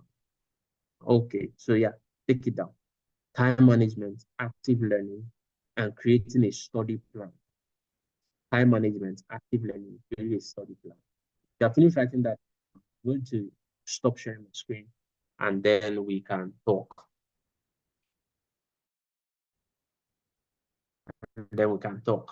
Auntie Precious, please let me know how much time I still got left. You can send me a chat. I think I've blown my how many minutes? Almost an hour. Wow. Okay. Okay. So my time is technically up. I'm just running on extra time now. Auntie Precious, just let me know how much time I have left. Okay. So time management, active learning, and study plan. Who has something to say? Put up your hand. Time management, active learning, study plan. Okay, Emmanuel. Who else? Looking for 3 people. Joydy and Grace. The same set of people are the ones contributing to my class. Enobong, Rhoda, Papilerin, Isioma. The same set of people are the ones contributing to my class. Look, I'm going to call somebody whose hand is not up. Don't worry, I'm coming for you. I do that a lot. Okay, turn on your videos if you want to talk with me. But let's hear. Okay, thank you. I got that. All right. So, time management. How do you manage your time? Emmanuel, you have 30 seconds. If you don't speak, I'll move to the next person. Time management, how do you manage your time? Like if you're setting a schedule, you must put the time where you can finish it and when you cannot. Like you must not put the time Put the time when you can finish it. All right, thank you. Scheduling. I like the word he used. Scheduling. Okay, active learning. Joydy, let's hear you. Active learning. Auntie Precious said something about this. That's why I'm running through it. Auntie Precious talked about this. Time management, active learning. She talked about it, but I'm going to remind you guys. Joydy, let's hear you. Active learning. Okay. Hello, sir. Yeah, I can hear you. Go ahead. We can hear you. Okay, this you are going to like make the learning part of you, like teach others, practice it, make it like part of your life and what you do. Awesome. Thank you very much. Make it part of your life. I like something he said, teach others. That's one way to learn actively. what's that guy's name? Oliver. He said, I don't understand something. Try go and teach other people that thing. You're going to make mistakes at first, but over time you get better. Thank you very much, Jody. Let's hear from Grace. Grace, I want to talk about study plan, creating a study plan. What do you think, Grace? Do you have a study plan? Yes, I do. Okay, tell us about it. So my study plan is like I enjoy reading, and I like to make it as part of my life. Awesome. Thank you very much. Okay, so let me go over all of it again, and I'll remind us what Auntie Precious said. So, beginning with time management, Auntie Precious taught us something called Pomodoro. Do you remember? Pomodoro technique. She taught us something like that. Yes, we remember. I like to think of it as Pomo. Many of us know Pomo. I like to think of Pomo and Pomodoro. It's not Pomodoro. The English word is Pomodoro. Pomodoro. Pomodoro. That's one thing I like to do a lot. Now, Pomodoro says the Pomodoro principle says you should learn for 25 minutes and rest for 5 minutes. Learn for 25 minutes and rest for 5 minutes. Auntie Precious made it simpler for us. He said we can do 15 or even do 10. But learn to sit down for 25 minutes. If you can't do 2 hours, I started training some people on this technique, and some of them are now doing straight 2 hours. Some are doing 1 hour. In fact, one of those guys is doing 3 hours uninterrupted. So sit down for 25 minutes, then move around for 5 minutes and come back. Auntie Precious said we can listen to music or do something, go drink water, go stretch, use the bathroom, and come back. Learn for 25 minutes, rest for 5 minutes. If I want to read a book for the next 2 hours, I just calculate in 2 hours, there are 4 25 minutes and there are 4 5 minutes. So I'll just do 25 minutes reading, 5 minutes rest, 25 minutes reading, 5 minutes rest, 25 minutes reading, 5 minutes rest, 25 minutes. Because I do that 4 times, I've read for 2 hours.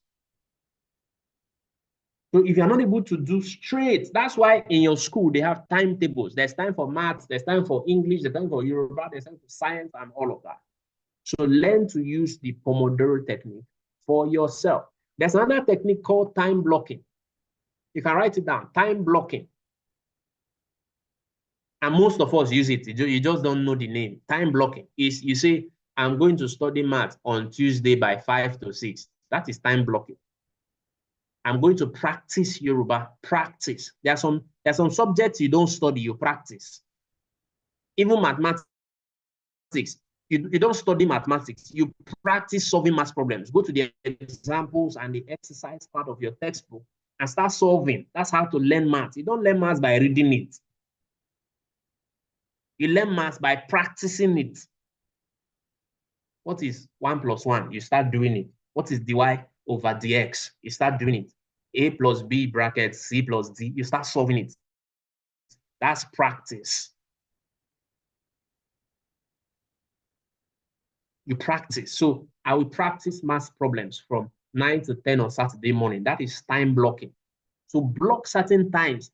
The same way if you want to go and play football, they will block 90 minutes, 45 for first half, 15 minutes for half time, another 45 for second half. That's how you should block out time.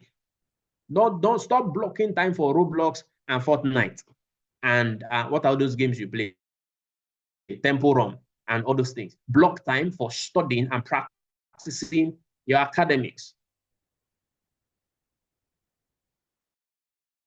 There are a number of time management techniques, but I've just shown you 2. I think Auntie Precious showed us more than 2. I've shown you 2, Pomodoro and time blocking. Active learning. She also taught us highlighting. Auntie Precious said we should go and buy a highlighter pen. Highlighting is active learning. As you are reading, be highlighting some important things on your note. It's not a crime. Highlight it. I use highlighter to read even newspaper. That is not a serious reading, just leisure reading. I use my highlighter. If I see a new word that I don't know in a book I'm reading, I'm highlighting it and I'm bringing a dictionary. I'm learning that word immediately. Don't postpone it. If you go to class, another way to actively learn, I'm rushing now. Active learning. ask questions in class. Some of you that are keeping quiet in this class, I don't know why. I suspect you are not learning actively. Active learning is ask questions. I tell my students, the reason why your parents pay school fees is so that you will learn. It's not that you know it. If you knew it, you won't come to school. You see, I'm afraid that if I ask questions now, they'll think I'm stupid. There are no stupid questions. The reason your parents paid school fees is for you to ask questions. So go to class and raise your hand. Auntie, I don't understand what you just said. And your teachers will explain to you. That is active learning. If you go to class and you sit down, you just sit down like this. They're teaching 30 minutes, 40 minutes. They finish teaching. Do you understand? You say yes. Meanwhile, you did not understand. And then you go home. That is not active learning. Active learning is summarizing. Active learning is asking yourself questions. So they said a noun. Chiedozie, what is a noun? That is active learning. You ask yourself the question back. That is active learning. And Joy just gave us a powerful example of active learning. Teach other people. Teach other people. Onibere, gather your friends. What class are you in? I just make it sign for me. Let me see. Okay, I can unmute you very quickly. What class are you in?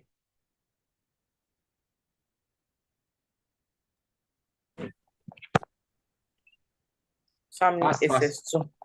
And SS2, can you imagine that? So gather your friends in SS2. You guys are ready to write your senior WAEC in less than 2 years. Gather your friends in SS2 and tell them, let's practice this thing that we learned today. It's called tutorials, after school tutorials. I think in my school, they used to write extension. They used to call it extension classes. Some people call it prep classes. Go to prep classes. Don't just sit down by yourself in prep classes. Form reading groups.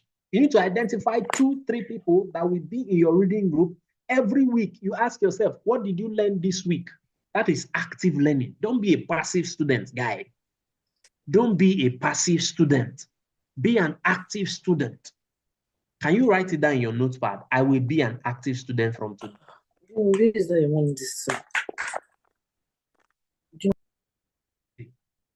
I say, write in your notes, I will be an active student.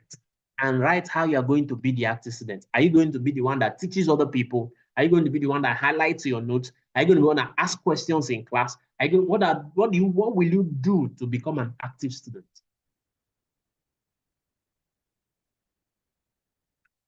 Then creating a study plan. Creating a study plan. Go to your school timetable. The same way your school has a timetable, create a timetable for yourself. On Monday, we're learning math, English, social studies, Yoruba, French, history, all of them. Then you come back home. Monday evening, I'm going to read social studies and history. On Tuesday evening, I'm going to read math and Yoruba. On Wednesday night, I'm going to read English and any other subject. That is creating a study plan. Because if you don't create a study plan, school starts next 2 weeks. You don't create a study plan, you're going to be running late. You're going to be running late. You are going to be running late. Okay, so that's about it that I have for you in this class tonight. All right, so I think we are done here. So what questions do you have for me? Let me see those who have questions. Thank you, Uncle D. Thank you so much for this session. It was instructive. It was practical, and I learned as well. Teenagers, what do we have to say with Uncle? What do we have to say to Uncle Chiedozie? I'm going to open up the chats now. Please type in the chat box. Let's give our barrage with a lot of thank yous while we take your questions. So we have spent a good 4 hours plus on this session. Wow. Wow. Close to 4 hours now at this point. Well done, everybody. So let us take your questions. We're just going to take 3 questions. So we release Coach Chiedozie. We're going to take 3 questions. So if you have any questions, let me see if I can open it up here from my end, so you could send. Uncle Chiedozie, did you lock it up? I've opened it. It's open now. Okay, fantastic. So let me have your thank yous and let me have your questions. If you want to ask, if your video is turned on, Joshua is saying thank you. Who else is saying thank you? You're Who else has learned something? You're King is saying welcome. thank you. Who else? Deborah is saying thank you. Jemima, Joanna, Jacobbeck is saying thank you. Faith Yeboah, a lot of thank yous. Thank you so much. Let us have 2 questions and 2 take homes.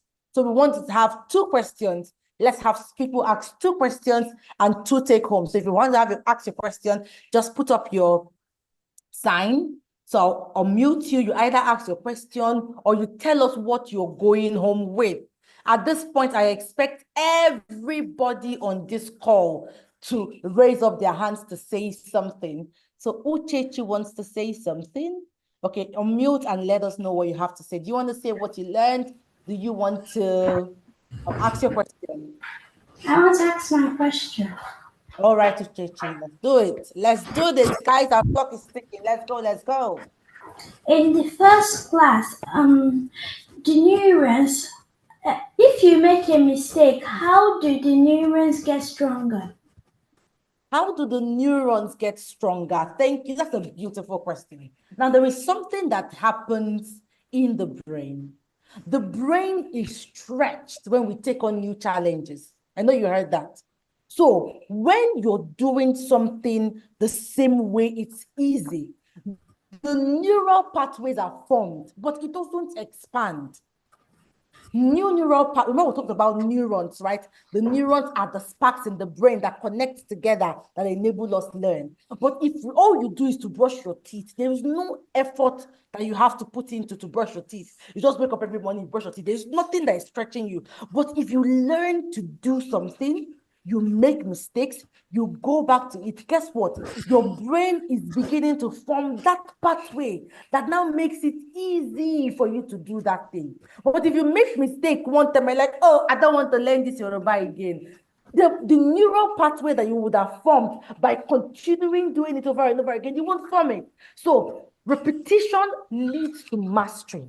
Everybody take this home. Repetition leads to mastery. Of course, when you repeat, you're going to make mistakes, you're going to fall, you're going to do this and do that. As you learn that, you repeat, you make mistakes, then what happens? You learn a thing. The neurons become stronger.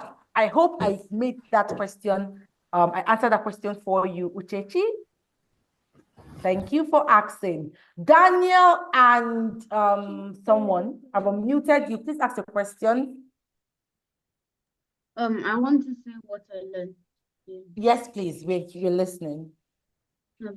I learned that if we have a fixed mindset, then you wouldn't be able to learn that. You just think, oh, I'm good at this, or I can't learn this. That person is better than me.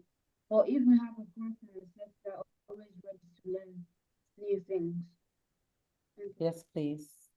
That is exciting. Thank you for sharing with us. So let us listen to Exceeding Grace. Uncle Dozie, please, if you're here, help me lock up the chat room, sir. Okay. My own is a question. So, okay. When we are saying understanding my mindset, you said that we should have a fixed and growth mindset. But when you say what is mindset, you said mindset is a way we see ourselves and our ability. I don't understand. I don't really understand that point. Dozie, over to you, Okay. sir. All right, very quickly. I did not say you should have a fixed and growth mindset. I said people have 2 kinds of mindsets. Some people's mindsets are fixed, other people's mindsets are growth mindsets. And I explained that a fixed mindset is the mindset that is just stuck on one idea. A fixed mindset is a mindset that is stuck on one idea. There is only one way to make a goosey soup. That is a fixed mindset. A growth mindset says there are multiple ways to make a goosey soup. I'm going to learn the way that I can. Now that's talking about soup because I know all of us can relate to the soup. But mindset when it comes to school, I said fixed mindset is when you tell yourself that something is too hard, I cannot learn it. But a growth mindset is when you tell yourself that, yes, it might be difficult, but I can learn it because I can learn all things. And that's why I give us the example. I say, for everything that you find difficult, you can think of one person who does it easily. And so I ask, what comes to your mind when you see that person who does it easily? Go ahead and do that thing. And I didn't remember to mention to you that if you're in the same class with somebody who finds Yoruba easy to understand, I think you should make friends with that person and ask them to connect with you, to teach you, to read with you, to study with you. That is active learning. Grace, did I answer your question? Exceeding grace. All right, thank you. Any more questions? All right, Isioma and Iyama, do you have a question? Do you have a comment?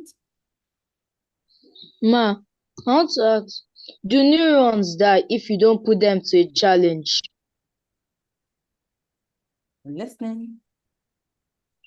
I want to ask, do neurons die if you don't put them to a challenge? Yes, they do. Auntie Precious, did you get the question? No, I didn't. Okay, the question Okay, is, do neurons die if you don't give them challenges? Absolutely. So at a point in your brain, remember we talked about that we have about 200 billion neurons in the brain. And it's these neurons that fire together that enable us to learn or gain skills. Now, at a point in our lives, the brain will do what we call pruning. So what the brain will begin to do, you see those neurons that you're not putting to use? It begins to prune them, it begins to remove them. That is why we encourage not just teenagers, but parents to expose you to like a potpourri of information so you can be able to maximize as much neurons as possible. But at the same time, the concept of neuroplasticity that talks us that our brain is flexible also shows us that even if the neurons die, we can still gain new skills by doing and doing and doing and doing all over again. So let me give you an example. Let's say that you're 16 and you're finding it difficult to learn math. Your brain is still able to stretch to contain that logical reasoning. All you need to do is to get at it, spaced repetition over time. You keep doing it over and over again, using the strategies that Chiedozie has shared with us, the active learning strategies. You get at it over and over and over again. You will come back with a different testimony, particularly in church. I hope you got an answer to that, Isioma and Yama. So let me unmute Oluwatoyin. Oluwatoyin, are you ready? Your video is not on. No. Let's go to turn on your video if you want to talk, Oluwatoyin. Let's go to okay, you're back. Oluwatoyin, let's go. Two more comments. We call it a night. Does the new sounds only help the body to move? Does what? The new sound. The neurons. The neurons, I mean. No. Remember we said when we defined the brain that the brain is an organ that enables us to think, to feel, to move, to learn. So basically, the brain is the control center of your whole body. So whatever you do with your body, there is a signal that went to the brain that enabled you to do that. So the brain is, the neurons which are in the brain is not just the movement. It's for the entirety of what you do in your body. Yeah. I hope I answered the question. All right, Faith, let's do this. Is it possible to have both growth and fixed mindsets? Uncle Dozie, over to you, sir. Yeah, it's possible. It's possible, but it's unlikely. Listen to me. It's possible, but it's unlikely. You're either you're swinging to the right and to the left. But the reason for today's class is to help you to maintain a steady progress in one direction. So sometimes you have a good mindset in, let me say, I think all of us have a good mindset around entertainment. Yes, we do. We all find singing very easy, right? Am I right? Yes, we do. Yeah, you hear a song and you start, maybe you don't know the song, but let me tell you how you start learning song. You hear the song, and then you start tapping your finger. You start tapping your finger, then you start moving your head. Start moving your head. That's how you learn. You have not started singing, no, but you're moving, you're nodding your head. You're nodding your head.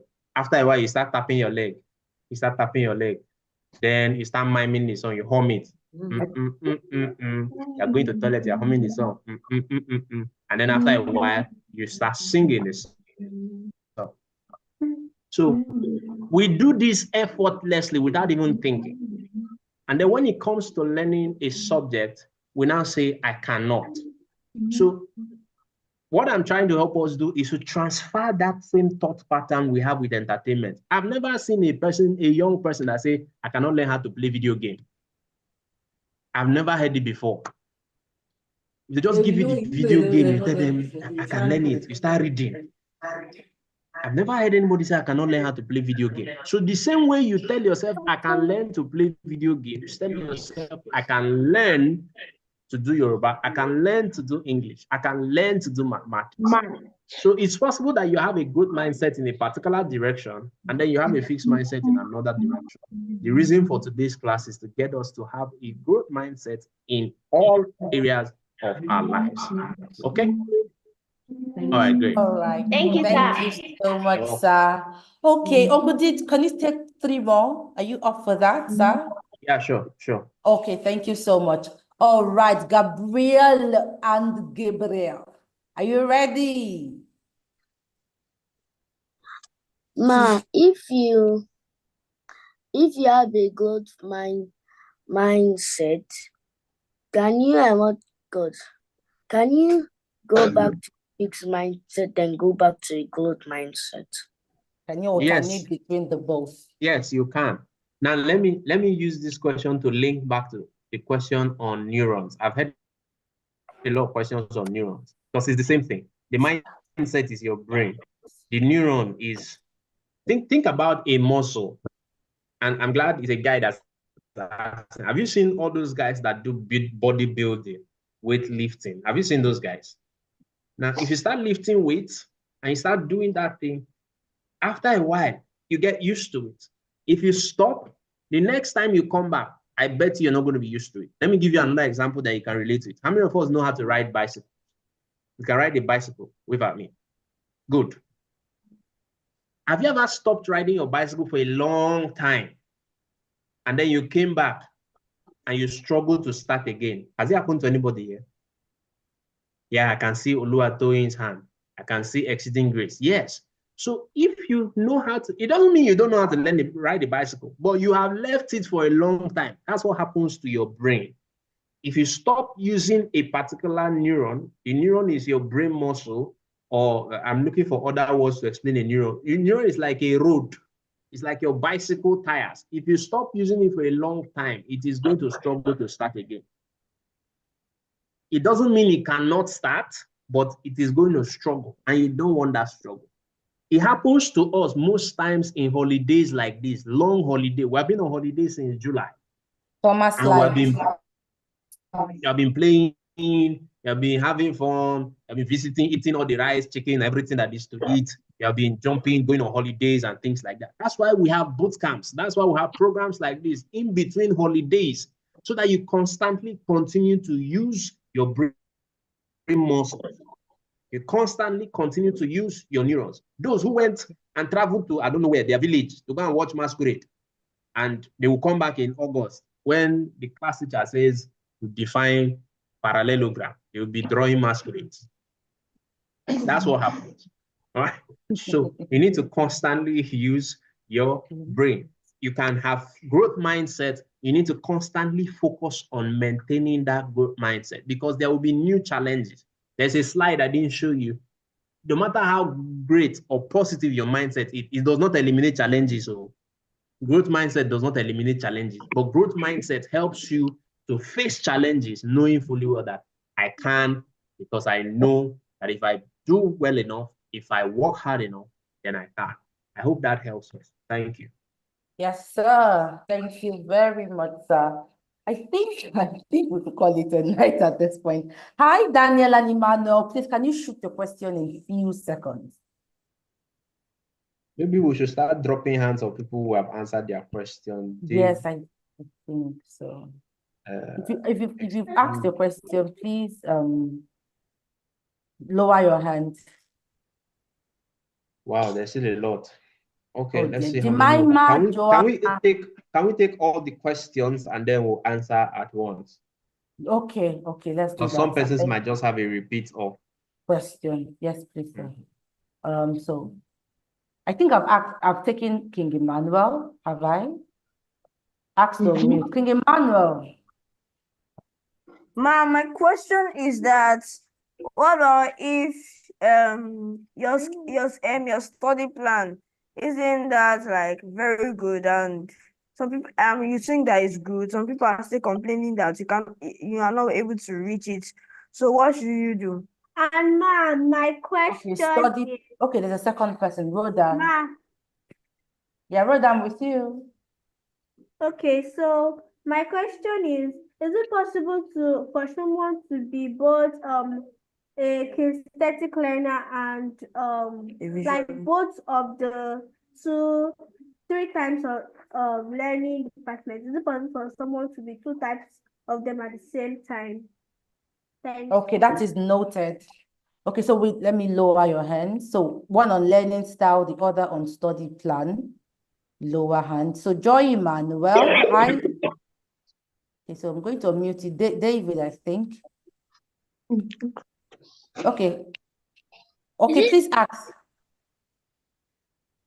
Is it possible that if you don't simply do anything in the holidays, not even possibly doing anything, but just sitting down on the sofa doing nothing, is all your neurons gonna get this? Are you gonna lose all your neurons? Are we going to lose the skills we learned if we do nothing? Okay, we're going to answer that. Thank you for asking, David. I'm going to lower hands. Deborah, are you ready? Hit it, hit it, hit it. Let's do this.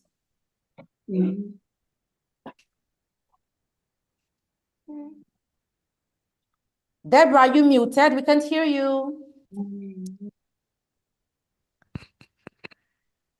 Deborah, we can't hear you. Deborah, we can't hear you. You're talking, but we cannot hear you, Deborah. Okay, so Deborah, while you sort that out, let's move to Jemima, Joanna, and the other Joes. Okay, let's hit it. Ma, how can a visual learner recap maybe what they have learned? You said that a visual learner sees things that they will know that they have learned it. Like how can they know that they have learned this thing? How can a visual learner know that they've learned a particular thing, right? Yes, ma'am. Okay, yes. Ma, how, like when somebody has created a study plan, and the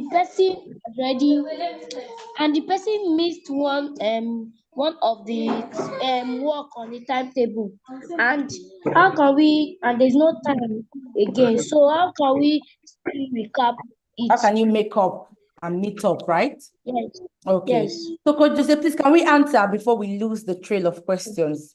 Then we'll just handle John Praise and I'm writing all of them. I don't want another person to raise their hand. That's why. Okay, so we just have John Praise and So Family. Okay, fantastic. John Praise, let's hit it.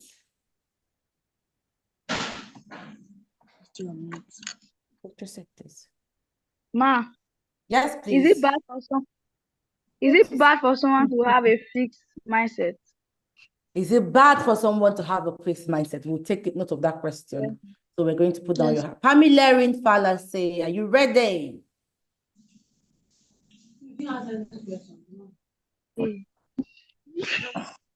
Pamilerin, I guess you don't have a question, so lower up your hands. Or ask to mute. Are you ready, Pamilerin? Yes, ma'am. If we've called you, please unmute yourself. Okay, Pamilerin. Are you ready, Pamilerin? Yes, ma'am. Okay, please ask your questions.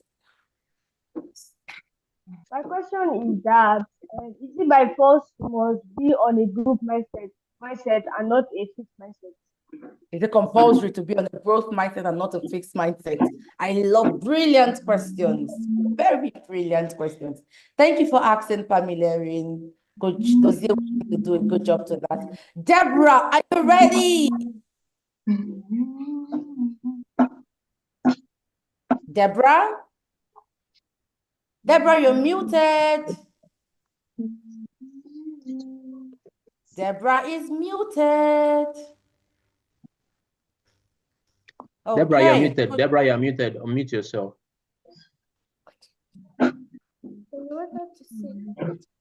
Okay, Coach Dozie, let's go. Okay, Deborah, we can't hear you, but so that we don't disenfranchise you, please type your question. Put it in the comment section. Equity and equality. Yes, please. You can only send it to the host now. You can't chat to everybody. Or type your question. If you send it to me or to Auntie Precious, we'll both get it. I don't think she didn't connect to her computer audio. I think that was the first one. But, all right, but for her to be hearing us, there's something is working there. All right, let me start from the beginning. Emmanuel is, can your study plan, do you think your study plan is good? Some other persons think it's not good. I'll give you two answers for your question. Number one is, a good study plan is the one that delivers results. If you have a study plan that is not helping you study, then it is a bad plan.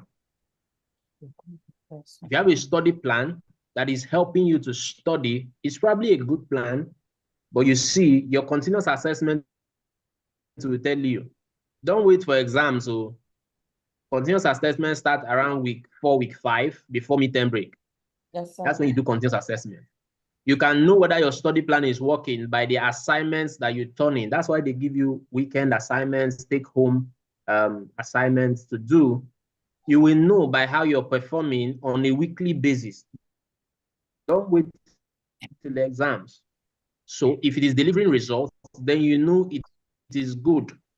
If it's not delivering results, then of course it's bad. That's my first answer to your question. The second answer to your question is, this is why you need a coach. This is why you need a mentor. Carry your study plan that you have created. Go and show Auntie Precious. Let her check it. Auntie Precious is a qualified teacher, qualified examiner, and qualified auditor of study plans. So she will look at your study plan and she will tell you whether this study plan it meets the standard or not.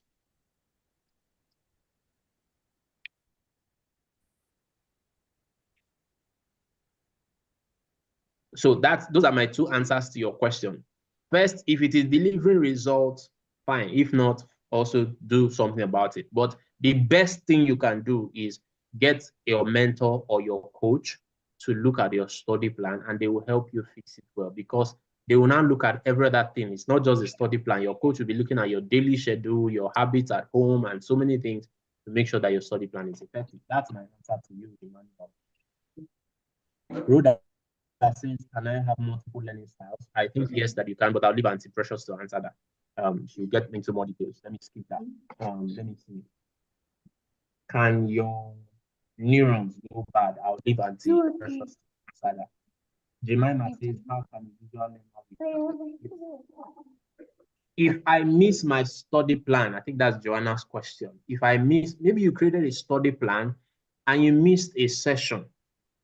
That's why we talked about making mistakes. It's possible. It's possible. Maybe you overslept or something, but just don't make it a habit to miss your study plans. Now, in your study plan, you should also add a space add an extra space for the ones that I missed. Let me give you an example. That's why your school has a space in the timetable for revision. How many of us know that it's revision week? We know revision week, Abi. Awesome, great. Revision week is for you to revise all the things that you probably missed out on or forgot. So add a revision space in your study plan, maybe once every week. But like I said, don't make it a habit to miss plots on your study plan. Follow it religiously. The same way you don't miss food, don't miss your study schedule. But if, for instance, maybe you had a headache or it rained and you were stuck in traffic or something, there might be so many reasons why legitimately you miss a schedule, then the space for revision can accommodate that. So in your study plan, create a space for revision, visiting things that is it bad to have a fixed mindset? Simple yes, it's bad. Well, unless you don't want to grow now, unless you don't want to develop yourself, unless you don't want to get better. But if you desire to get better, if you desire to grow, then you need a growth mindset. You need a growth mindset typically tells you that you can do whatever you set your mind to do. A growth mindset is that thing that sometimes our parents will ask us, and the people that are doing it, do they have two heads? As long as the person who is getting an A in that subject is a student like you, he has abilities like you do, you can learn what they learn. I tell myself, I can learn anything. I can learn anything I set my mind to learn. That is a growth mindset. And so it's not good to have a fixed mindset. Yes, it is bad. Final question from is it compulsory? Again, it's not compulsory. You will choose. Now, life is about choices. You will choose whether you want to grow or you want to remain fixed. If you want to grow, embrace a growth mindset. If you want to stay in primary one all the days of your life, no problem. That's my answer to all of those questions. Auntie Precious, are you back? I noticed you were off for a while. No, 5%. Auntie Precious, are you back? Yes, please. Sorry, I was locked out. I'm back, sir. Okay, so I think I've gone through the questions that were thrown in the direction of my session. Yeah. Okay, so we're just going to wrap up with the questions around learning styles. Yes, you can have a combination of two learning styles. So we call them the dominant and the dominant and the secondary learning style. Now, every individual is multisensory. So yes, you would, as a human, you would be intrigued with visual activities. You would be intrigued with auditory. You would love to do. The only difference is that from time to time, your preference for certain things will oscillate. It could be for the age you are, it could be maturity, it could be exposure and experience. So yes, it could be a visual learner. You could be 60% a visual learner and 40% an auditory learner. Like for myself, I am 80% an auditory learner and maybe even 15% a visual learner. Do you understand? So you could always have that combination. That is one. Number two, I think it was David that asked, can neurons die or something of that nature if you're in the holiday and you're just lounging and you're not doing anything? There is a concept called summer slide. Summer slide is a situation where if a child is not actively engaged during the holiday, even if it's extracurricular activity or light curricular activity here and there, that is schoolwork and fun activities like that. If you're not engaged in anything, you could tend to forget. And the reason why you would forget is because those pathways, remember we talked about the neurons and the pathways that have been fired through constant use. If you stop using the particular pathway around the particular concept, you will start forgetting those things. And if it stays for a long time, that is why some things, let me give you this particular example. Your mom tells you, go to XYZ and buy me YXW. And you hear it once, then you run to XYZ. By the time you get to XYZ, typically you will have forgotten and your mommy asked you to buy WXY.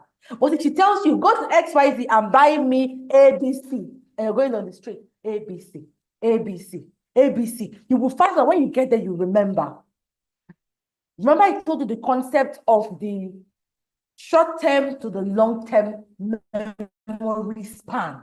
So everything you hear is first on the short term, then it will move to the working memory when you're regurgitating that information. But if you leave it will go back to short term. From short term, you won't have that memory at all. That is why any skill you need, go back to it over time. We're going to talk about that one tomorrow, but I hope I've answered David's question. Thank you so much to the 43 of you who are still on this call till now. Tomorrow's sessions continues tomorrow. Abi, The next session continues tomorrow by 10 a.m. We're going to have a coach teach us on how to sit down and read. I know someone asked the question, what if I don't like to read? Reading is not fun. We have someone who's going to teach you how to put your butt on the seat and read beyond what I and Chiedozie have shared with you today. Then we're also going to have a counselor who's going to teach you on how to identify your career.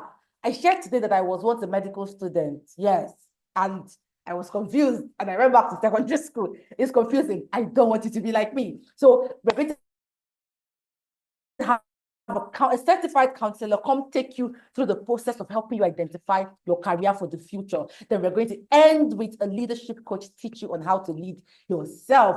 Tomorrow is going to be packed, so no screen time this night. Go do the little things, do your night routine, go to bed, and wake up tomorrow pumped for our session. Thank you again, Coach Chiedozie, and thank you to my amazing teenagers for being here and for being engaged. I cannot wait to see your beautiful Thank you for faces having again me. tomorrow.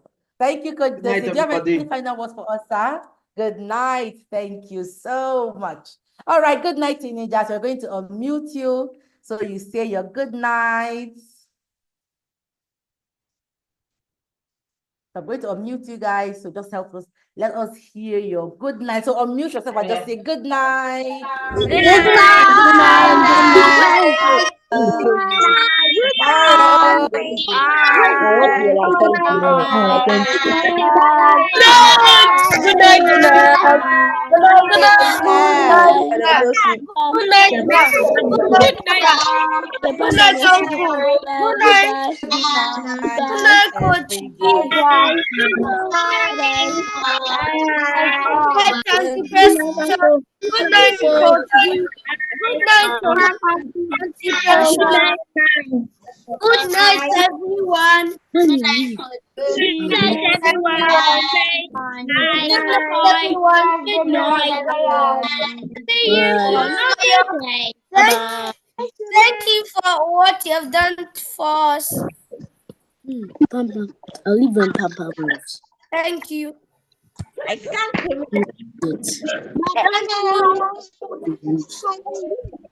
Bye-bye. Thank you. Bye-bye. Thank you. Bye. See you guys Bye. tomorrow. See you all tomorrow. Bye bye, King Emmanuel.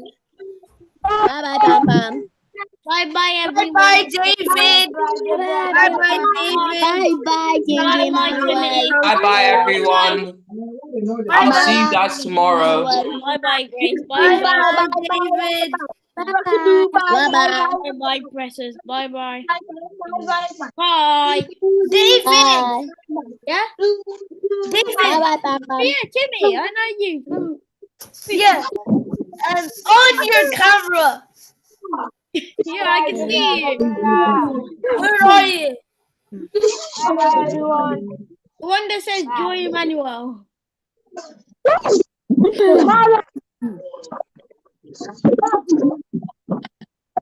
Yes.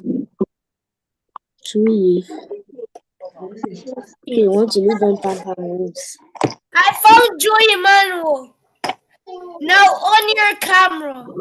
Yeah, you can see me.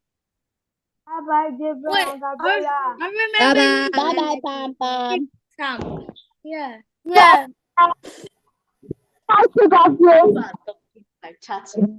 Yeah, I remember you.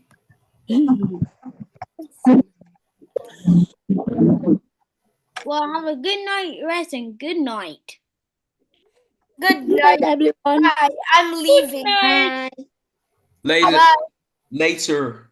Good See you night. later, everyone. Good night. Bye. Good night. Have a good night, Les. Patty. Good night. Oh, David. Yeah. Pam Pam hasn't left it. Leave when Pam Pam leaves. You know my sister Wait, where's your sister? upstairs. I don't know what. Is she sleeping? No, I don't even know what he is doing. I've